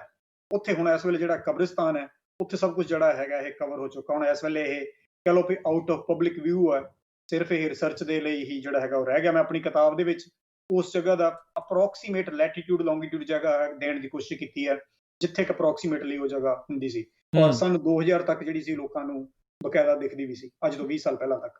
ਜੀ ਜੀ ਬਿਲਕੁਲ। ਸੋ ਬੜੀ ਰੋਚਕ ਜਿਹੜੀਆਂ ਜਾਣਕਾਰੀਆਂ ਭਰਪੂਰ ਜਿਹੜਾ ਇਹ ਚੈਪਟਰ ਦੱਸ ਰਿਹਾ। 5 ਜਿਹੜੀਆਂ ਆਪਾਂ ਇਸ ਦੀਆਂ ਕੜੀਆਂ ਜਿਹੜੀਆਂ ਆ ਉਹ ਕੀਤੀਆਂ ਹੈਗੀਆਂ ਆ। ਸੋ ਸ਼ੁਰੂਆਤ 'ਚ ਆਪਾਂ ਇੱਥੋਂ ਹੀ ਜਿਹੜੀ ਆਈ ਥਿੰਕ ਸ਼ੁਰੂ ਕੀਤੀ ਸੀ, ਬਾਲੇ ਨਾਮ ਦਾ ਕਰੈਕਟਰ ਸੀਗਾ ਜਾਂ ਨਹੀਂ ਸੀਗਾ, ਕੀ ਉਸ ਦੀਆਂ ਸਾਖੀਆਂ ਸੀਗੀਆਂ ਜਾਂ ਨਹੀਂ ਸੀਗੀਆਂ। ਸੋ ਐਜ਼ ਏ ਰਿਸਰਚਰ ਹੁਣ ਤੁਸੀਂ ਇੰਨਾ ਕੁਛ ਇਸ ਦੇ ਬਾਰੇ ਰਿਸਰਚ ਕੀਤੀ ਆ, ਘੋਖ ਕੀਤੀ ਆ, ਤੁਸੀਂ ਕੀ ਮੰਨਦੇ ਹੋ ਕੀ ਬਾਲੇ ਨਾਮ ਦਾ ਕਰੈਕਟਰ ਸੀਗਾ ਜਾਂ ਨਹੀਂ ਸੀਗਾ? ਮੈਂ ਬਿਲਕੁਲ ਜਿਹਦਾ ਆਨਸਰ ਤਾਂ ਦੇਣਾ ਚਾਹੂੰਗਾ, ਪਰ ਮੈਨੂੰ ਇਹ ਫਿਰ ਆਪਣੀ ਜਿਹੜੀ ਕਿਤਾਬ ਆਪਾਂ ਲਿਖੀ ਹੈ, ਤਾਂ ਮੈਂ ਆਪਣੇ ਸਾਰੇ ਸਰੋਤਿਆਂ ਨੂੰ ਇਹ ਬੇਨਤੀ ਕਰਦਾ ਵੀ ਜਿਹੜੀਆਂ ਸਾਡੀਆਂ 5 ਕਿਸ਼ਤਾਂ ਉਹ ਜ਼ਰੂਰ ਦੁਬਾਰਾ ਸੁਣੋ ਜੀ, ਔਰ ਤੁਸੀਂ ਆਪਣੇ ਵਿਚਾਰ ਹੈਗੇ ਚੰਗੀ ਤਰ੍ਹਾਂ ਪਹਿਲਾਂ ਤੁਸੀਂ ਥੋੜਾ ਜਿਹਾ ਹੋਮਵਰਕ ਕਰੋ। ਇਹਨਾਂ ਚੀਜ਼ਾਂ ਦਾ ਕੋਈ ਸਿੰਗਲ ਸਪਸ਼ਟ ਆਨਸਰ ਨਹੀਂ ਹੁੰਦਾ, ਤੁਹਾਨੂੰ ਦੋਨੋਂ ਸਾਈਡਾਂ ਦੇਖਣੀਆਂ ਪੈਣੀਆਂ। 5 ਕਿਸ਼ਤਾਂ ਜਿਹੜੀਆਂ ਪੰਜਾਬੀ ਰੇਡੀਓ USA ਦੀ ਵੈਬਸਾਈਟ ਤੇ ਪਈਆਂ, ਉਹਨਾਂ ਨੂੰ ਦੁਬਾਰਾ ਸੁਣੋ, ਤੇ ਮੁੜ ਕੇ ਫਿਰ ਜਿਹੜੀ ਆਪਣੀ ਕਿਤਾਬ ਹੈਗੀ ਹੈ, ਕਿਤਾਬ ਦੇ ਐਂਡ ਤੇ ਜਿਹੜਾ ਹੈਗਾ ਇਹਦਾ ਸਮਰੀ ਲਿਖੀ ਗਈ ਹੈ। ਇਹਦੇ ਬਾਰੇ ਤੁਸੀਂ ਰਾਜਕਿਰਨ ਸਿੰਘ ਜੀ ਨੂੰ ਜ਼ਰੂਰ ਈਮੇਲ ਜਾਂ ਮੈਸੇਜ ਭੇਜੋ ਫੇਸਬੁੱਕ ਤੇ, ਜਾਂ ਫੋਨ ਜੀ ਕਰਕੇ ਦੱਸੋ, ਤਾਂ ਕਿ ਸਾਨੂੰ ਲੱਗੇ ਕਿ ਤੁਸੀਂ ਵੀ ਇਸ ਚੀਜ਼ ਦੇ ਵਿੱਚ ਨਾਲ ਸਾਡੇ ਜੁੜੇ ਬਿਲਕੁਲ ਹੋਏ ਹੋ, ਤੁਸੀਂ ਜੀ ਥੋੜਾ ਜਿਹਾ ਆਪਣਾ ਜ਼ੋਰ ਲਾਉਨੇ ਹੋ। ਜਦੋਂ ਤੁਸੀਂ ਇਸ ਚੀਜ਼ ਨੂੰ ਖੁਦ ਵੀ ਦੁਬਾਰਾ ਸੁਣੋਗੇ, ਰਿਸਰਚ ਕਰਨ ਲੱਗੋਗੇ, ਤੁਹਾਡੇ ਦਿਮਾਗ 'ਚ ਵੀ, ਜ਼ਿਹਨ 'ਚ ਕਈ ਤਰ੍ਹਾਂ ਦੇ ਜਿਹੜੇ ਹੈਗੇ ਆਈਡੀਆ ਆਉਣਗੇ, ਔਰ ਆਪਾਂ ਇਦਾਂ ਹੀ ਮਿਲ ਜੁਲ ਕੇ ਜਿਹੜੀ ਹੈਗੀ ਆ ਇਹ ਕੌਮ ਨੂੰ, ਜਿਹੜਾ ਭੰਬਲ ਭੂਸਿਆਂ 'ਚ ਇੰਨਾ ਪੁਰਾਣੀਆਂ ਚੀਜ਼ਾਂ ਨੇ, ਲਿਖਤਾਂ ਨੇ, ਤੁਰ ਮਰੋੜ ਨੇ ਪਾਇਆ ਹੋਇਆ, ਆਪਾਂ ਉਹਦੇ ਵਿੱਚੋਂ ਇਕੱਠੇ ਮਿਲ ਕੇ ਐਜ਼ ਅ ਟੀਮ ਜਿਹੜਾ ਹੈਗਾ ਉਹ ਕੱਢ ਸਕਦੇ ਹਾਂ। ਜੀ ਬਿਲਕੁਲ। ਇਹ ਦੱਸਦੇ ਜਾਈਏ ਵੀ ਇਹਨਾਂ ਦੀ ਜਿਹੜੀ ਕਿਤਾਬ ਆ ਇਹ ਐਮਾਜ਼ੋਨ ਦੇ ਉੱਤੇ ਉਪਲਬਧ ਹੈਗੀ ਆ, ਤੇ ਨਾਲ ਦੇ ਨਾਲ ਇਹ ਵੀ ਦੱਸੀਏ ਵੀ ਇੰਗਲਿਸ਼ ਦੇ ਵਿੱਚ ਲਿਖੀ ਆ। ਹਾਲ ਦੀ ਘੜੀ ਜਿਹੜਾ ਇਸ ਦਾ ਤਰਜਮਾ ਪੰਜਾਬੀ ਦੇ ਵਿੱਚ ਉਪਲਬਧ ਤਾਂ ਨਹੀਂ ਹੈਗਾ। ਚਲੋ ਉਮੀਦ ਕਰਦੇ ਹਾਂ ਵੀ ਆਉਣ ਵਾਲੇ ਸਮੇਂ 'ਚ ਜਿਹੜੇ ਡਾਕਟਰ ਪੰਨੂ ਹੈ ਇਸ ਪਾਸੇ ਵੱਲ ਨੂੰ ਵੀ ਜਿਹੜਾ ਜ਼ਰੂਰ ਵਿਚਾਰਨਗੇ, ਤੇ ਪੰਜਾਬੀ ਦੇ ਵਿੱਚ ਵੀ ਇਸ ਦਾ ਤਰਜਮਾ ਜਿਹੜੀ ਆ ਲਿਖਤ ਆ ਉਸ ਨੂੰ ਜਿਹੜਾ ਉਹ ਲੈ ਕੇ ਆਉਣਗੇ। ਸੋ ਤੁਸੀਂ ਵੀ ਡਿਪਲੋਮੈਟਿਕ ਪੋਲੀਟੀਸ਼ੀਅਨਾਂ ਨੂੰ ਜਵਾਬ ਦੇ ਦਿੱਤਾ ਆ ਵੀ ਬਾਲਾ ਸੀਗਾ ਜਾਂ ਨਹੀਂ ਸੀਗਾ। ਕਿਤਾਬ ਤਾਂ ਚਲੋ ਅਸੀਂ ਪੜ੍ਹਾਂਗੇ, ਪਰ ਜਿਹੜੇ ਸੁਣਨ ਵਾਲੇ, ਦੇਖਣ ਵਾਲੇ, ਉਹਨਾਂ ਨੂੰ ਥੋੜਾ ਜਿਹਾ ਤਾਂ ਇਸ਼ਾਰਾ ਦੱਸੋ ਵੀ ਤੁਹਾਡੇ ਮਨ ਦੇ ਹਾਵ ਭਾਵ ਕੀ ਆਉਂਦੇ ਆ। ਜੀ ਬਿਲਕੁਲ, ਪਰ ਮੈਂ ਇਹ ਵੀ ਨਾਲ ਚਾਹੁੰਦਾ ਵੀ ਆਪਣੀ ਜਿਹੜੀ ਕਿਤਾਬ ਆ ਬਿਲਕੁਲ ਹਰੇਕ ਦੇ ਨਹੀਂ ਘਰ ਘਰ ਜੀ ਪਹੁੰਚੇ, ਬੱਚਿਆਂ ਤੱਕ ਪਹੁੰਚੇ। ਮਤਲਬ ਜੇ ਹੁਣ ਆਪਾਂ ਇੰਨਾ 5 ਕਿਸ਼ਤਾਂ 'ਚ ਇੰਨਾ ਜ਼ੋਰ ਲਾਇਆ, ਹੁਣ ਮੇਰੀ ਸੁਣਨ ਵਾਲਿਆਂ ਤੋਂ ਘੱਟੋ ਘੱਟ ਇੰਨਾ ਤਾਂ ਮੈਂ ਆਸ ਰੱਖ ਸਕਦਾ ਨਾ ਵੀ ਉਹ ਬਿਲਕੁਲ ਐਮਾਜ਼ੋਨ ਤੇ ਜਾ ਕੇ ਕਿਤਾਬ ਨੂੰ ਖਰੀਦਣ, ਜੀ ਕਿਤਾਬ ਨੂੰ ਪੜ੍ਹਨ, ਬਾਲੇ ਦਾ ਖੂਹ ਦੀਆਂ ਫੋਟੋਆਂ ਦੇਖਣ, ਆਲੇ ਦੁਆਲੇ ਹੋਰ ਚੈਪਟਰ ਜਿਹੜੇ ਹੈਗੇ ਪਾਕਿਸਤਾਨ ਨੂੰ ਦੇਖਣ। ਸੋ ਮੇਰੀ ਵੀ ਇਹ ਕਹਿ ਲਓ ਵੀ ਹੱਥ ਜੋੜ ਕੇ ਬੇਨਤੀ ਹੈ, ਤਾਂ ਕਿ ਆਪਾਂ ਨੂੰ ਵੀ ਲੱਗੇ ਕਿ ਆਪਾਂ ਇੱਥੇ ਆਪਾਂ ਇੰਨਾ ਸਮਾਂ ਇੰਨਾ ਰੇਡੀਓ ਤੇ ਲਾਉਨੇ ਆ, ਜੀ ਜੀ ਜਿਹੜੇ ਲੋਕੀ ਹੈਗੇ ਆ ਉਹ ਵੀ ਕੋਈ ਰਿਸਪੌਂਸ ਦਿੰਦੇ ਆ। ਔਰ ਮੈਨੂੰ ਪੂਰੀ ਆਸ ਹੈ ਕਿ ਹਰੇਕ ਬੰਦਾ ਇੱਕ ਇੱਕ ਦੋ ਦੋ ਕਿਤਾਬਾਂ ਲੈਣ ਲੱਗੇ, ਤਾਂ ਆਪਾਂ ਇਹ ਜਿਹੜਾ ਸੁਨੇਹਾ ਹੈਗਾ ਉਹਨੂੰ ਘਰ ਘਰ ਪਹੁੰਚਾਉਣ 'ਚ ਹੈਲਪ ਹੋ ਸਕਦੀ ਹੈ। ਪਰ ਇਹ ਕੰਮ ਮੈਂ ਇਕੱਲਾ ਨਹੀਂ ਕਰ ਸਕਦਾ, ਮੈਨੂੰ ਤੁਹਾਡੀ ਸਭ ਦੀ ਸੁਣਨ ਵਾਲਿਆਂ ਦੇ ਹੈਗੀ ਸਹਿਯੋਗ ਦੀ ਜ਼ਰੂਰਤ ਹੈ। ਜੀ ਬਿਲਕੁਲ। ਸੋ amazon.com ਦੇ ਉੱਤੇ ਜਾ ਕੇ ਤੁਸੀਂ ਜਿਹੜਾ ਜੀ ਸਰਚ ਕਰਨਾ ਆ ਡਾਕਟਰ ਦਲਵੀਰ ਪੰਨੂ ਜਾਂ ਦ ਸਿੱਖ ਹੈਰੀਟੇਜ ਬਿਯੋਂਡ ਬਾਰਡਰਸ, ਇਹ ਕਿਤਾਬ ਦਾ ਨਾਂ ਹੈਗਾ ਆ। ਤੁਸੀਂ ਉੱਥੋਂ ਜਿਹੜੀ ਉਹ ਬਾਏ ਜਿਹੜੀ ਉਹ ਕਰ ਸਕਦੇ ਆ, ਤੇ ਜਾਂ ਫਿਰ ਜਿੱਥੇ ਕੋਈ ਹੋਰ, ਜਿੱਥੇ ਘਣੀ ਵਸੋਂ ਵਾਲੇ ਪੰਜਾਬੀ ਹੈਗੇ ਨੇ, ਉੱਥੋਂ ਦੀਆਂ ਲੋਕਲ ਲਾਇਬ੍ਰੇਰੀਜ਼ ਦੇ ਵਿੱਚ ਇਹਨਾਂ ਕਿਤਾਬਾਂ ਨੂੰ ਲੈ ਕੇ ਦਾਨ ਕਰੋ, ਜਾਂ ਉਹਨਾਂ ਨੂੰ ਆਖੋ ਵੀ ਇਹ ਕਿਤਾਬ ਨੂੰ ਜਿਹੜਾ ਉੱਥੇ ਰੱਖੋ, ਤਾਂ ਜੋ ਐਟਲੀਸਟ ਤੁਸੀਂ ਫਿਰ ਉੱਥੇ ਜਾ ਕੇ ਇਸ ਕਿਤਾਬ ਨੂੰ ਜਿਹੜਾ ਉਹ ਤੁਸੀਂ ਪੜ੍ਹ ਸਕਦੇ ਆ। ਤੇ ਬਹੁਤ ਸੋਹਣੀਆਂ ਜਿਹੜੀਆਂ ਇਸ ਦੇ ਵਿੱਚ ਤਸਵੀਰਾਂ ਨੇ, ਜਿਹੜੀਆਂ ਇਹਨਾਂ ਨੇ ਖਿੱਚ ਕੇ ਹੁਣ ਨਾਲ ਇਸ ਦੇ ਵਿੱਚ ਲਾਈਆਂ ਨੇ, ਉਹ ਜਿਹੜਾ ਜੀ ਉਹ ਤੁਸੀਂ ਕਰ ਸਕਦੇ ਹੈਗੇ ਆ। ਸੋ ਇਹ ਅੱਜ ਦੇ ਚੈਪਟਰ ਦੀ ਫਿਰ ਸਮਾਪਤੀ ਆ। ਸੋ ਅਗਲੀ ਵਾਰੀ ਫਿਰ ਆਪਾਂ ਜਿਹੜਾ ਅਗਲਾ ਚੈਪਟਰ ਆ ਉਹ ਲੈ ਕੇ ਆਵਾਂਗੇ। ਪਰ ਸੋ ਸਾਰੇ ਜਾਣੇ ਜ਼ਰੂਰ ਇਹ ਜਿਹੜੀਆਂ ਕੜੀਆਂ ਆ ਦੁਬਾਰਾ ਸੁਣ ਸਕਦੇ ਆ। ਹੁਣ ਤੱਕ ਕਾਫੀ ਆਪਾਂ ਜਿਹੜੇ ਇਸ ਦੇ ਐਪੀਸੋਡਸ ਪੂਰੀ ਕਿਤਾਬ ਦੇ ਉੱਤੇ ਕਰ ਚੁੱਕੇ ਆ।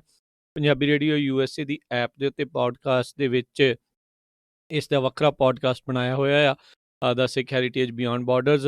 ਸੋ ਸ਼ੁਰੂਆਤ ਤੋਂ ਲੈ ਕੇ ਹੁਣ ਤੱਕ ਸਾਰੇ ਜਿਹੜੇ ਚੈਪਟਰਸ ਇਸ ਦੇ ਵਿੱਚ ਉਹ ਮੌਜੂਦ ਹੈਗੇ ਨੇ, ਉਸਨਾਂ ਨੂੰ ਤੁਸੀਂ ਜਦੋਂ ਮਰਜ਼ੀ ਸੁਣ ਸਕਦੇ ਆ। ਤੇ ਜੇ ਤੁਸੀਂ ਦੇਖਣਾ ਚਾਹੁੰਦੇ ਆ, ਫੇਸਬੁੱਕ ਤੇ YouTube ਦੇ ਉੱਤੇ ਵੀ ਇਹ ਜਿਹੜੇ ਉਪਲਬਧ ਹੈਗੇ ਨੇ, ਪੰਜਾਬੀ ਰੇਡੀਓ USA ਦੇ ਜਿਹੜੇ ਜੀ YouTube ਚੈਨਲ ਦੇ ਉੱਤੇ, ਜਾਂ ਫੇਸਬੁੱਕ ਦੇ ਉੱਤੇ ਜਿਹੜਾ ਪੰਜਾਬੀ ਰੇਡੀਓ USA ਦਾ ਪੇਜ ਆ ਉਸ ਦੇ ਉੱਤੇ। ਤੇ ਜ਼ਰੂਰ ਸਰੋਤਿਓ ਤੁਸੀਂ ਈਮੇਲ ਕਰ ਸਕਦੇ ਹੋ ਆਪਣੇ ਜਿਹੜੇ ਵਿਚਾਰ ਨੇ ਇਸ ਚੈਪਟਰ ਦੇ ਬਾਰੇ, info@punjabiradiousa.com ਦੇ ਉੱਤੇ, ਜਾਂ ਫੇਸਬੁੱਕ ਦੇ ਉੱਤੇ ਜਾ ਕੇ ਪੰਜਾਬੀ ਰੇਡੀਓ USA ਦੇ ਪੇਜ ਦੇ ਉੱਤੇ ਜਾ ਕੇ ਆਪਣੇ ਤੁਸੀਂ ਮੈਸੇਜ ਦੇ ਵਿੱਚ ਜਿਹੜਾ ਉਹ ਤੁਸੀਂ ਲਿਖ ਸਕਦੇ ਹੋ। ਤੇ ਜਾਂ ਫਿਰ ਇਹ ਜਿਹੜਾ ਲਾਈਵ ਚੱਲ ਰਿਹਾ ਹੋਊਗਾ, ਜਾਂ ਜਿਹੜਾ ਵੀਡੀਓ ਆ ਉਸ ਦੇ ਹੇਠਾਂ ਜਿਹੜੇ ਆਪਣੇ ਕਮੈਂਟ ਕਰਕੇ ਆਪਣੇ ਵਿਚਾਰ ਤੁਸੀਂ ਜਿਹੜੇ ਉਸ ਦੇ ਵਿੱਚ ਰੱਖ ਸਕਦੇ ਆ। ਸੋ ਡਾਕਟਰ ਪੰਨੂ, ਬਹੁਤ ਬਹੁਤ ਸ਼ੁਕਰੀਆ, ਬਹੁਤ ਬਹੁਤ ਧੰਨਵਾਦ, ਬੜੀ ਮਿਹਰਬਾਨੀ। ਸਤਿ ਸ੍ਰੀ ਅਕਾਲ ਜੀ। ਤੇ ਸਰੋਤਿਓ, ਇੱਥੇ ਹੀ ਸਾਡਾ ਅੱਜ ਦਾ ਇਹ ਪ੍ਰੋਗਰਾਮ ਹੁਣ ਸਮਾਪਤ ਹੈ, ਤੇ ਮਿਲਦੇ ਹਾਂ ਤੁਹਾਨੂੰ ਸਾਰਿਆਂ ਨੂੰ ਅਗਲੀ ਵਾਰ ਨਵੇਂ ਚੈਪਟਰ ਦੇ ਨਾਲ ਜਿਹੜਾ ਜੀ ਉਹ ਆਪਾਂ ਹਾਜ਼ਰ ਹੋਵਾਂਗੇ। ਇਹ ਕਿਤਾਬ ਦਾ ਸਿੱਖ ਹੈਰੀਟੇਜ ਬਿਯੋਂਡ ਬਾਰਡਰਸ ਦੇ ਅਗਲੇ ਚੈਪਟਰ ਦੇ ਬਾਰੇ ਆਪਾਂ ਫਿਰ ਜ਼ਿਕਰ ਕਰਾਂਗੇ। ਤੇ ਇੱਦਾਂ ਹੀ ਤੁਸੀਂ ਪੰਜਾਬੀ ਰੇਡੀਓ USA ਦੇ ਬਾਕੀ ਵੀ ਸਾਰੇ ਪ੍ਰੋਗਰਾਮਸ ਨੂੰ ਇੱਦਾਂ ਹੀ ਪਿਆਰ, ਸਨੇਹ, ਮੁਹੱਬਤ ਜਿਹੜੇ ਉਹ ਦਿੰਦੇ ਰਹੋ। ਤੇ ਮਿਲਾਂਗੇ ਅਗਲੀ ਵਾਰ। ਤੱਕ ਲਈ ਮੇਰੇ ਵੱਲੋਂ ਵੀ ਤੁਹਾਨੂੰ ਸਭ ਨੂੰ ਪਿਆਰ ਸਤਿਕਾਰ ਸਨੇਹ ਜਹੀ ਸਤਿ ਸ੍ਰੀ ਅਕਾਲ। ਜਿਉਂਦੇ ਵਾਸਤੇ ਰਹੋ, ਹੱਸਦੇ ਖੇਲਦੇ ਰਹੋ, ਸੁਣਦੇ ਰਹੋ ਪੰਜਾਬੀ ਰੇਡੀਓ USA।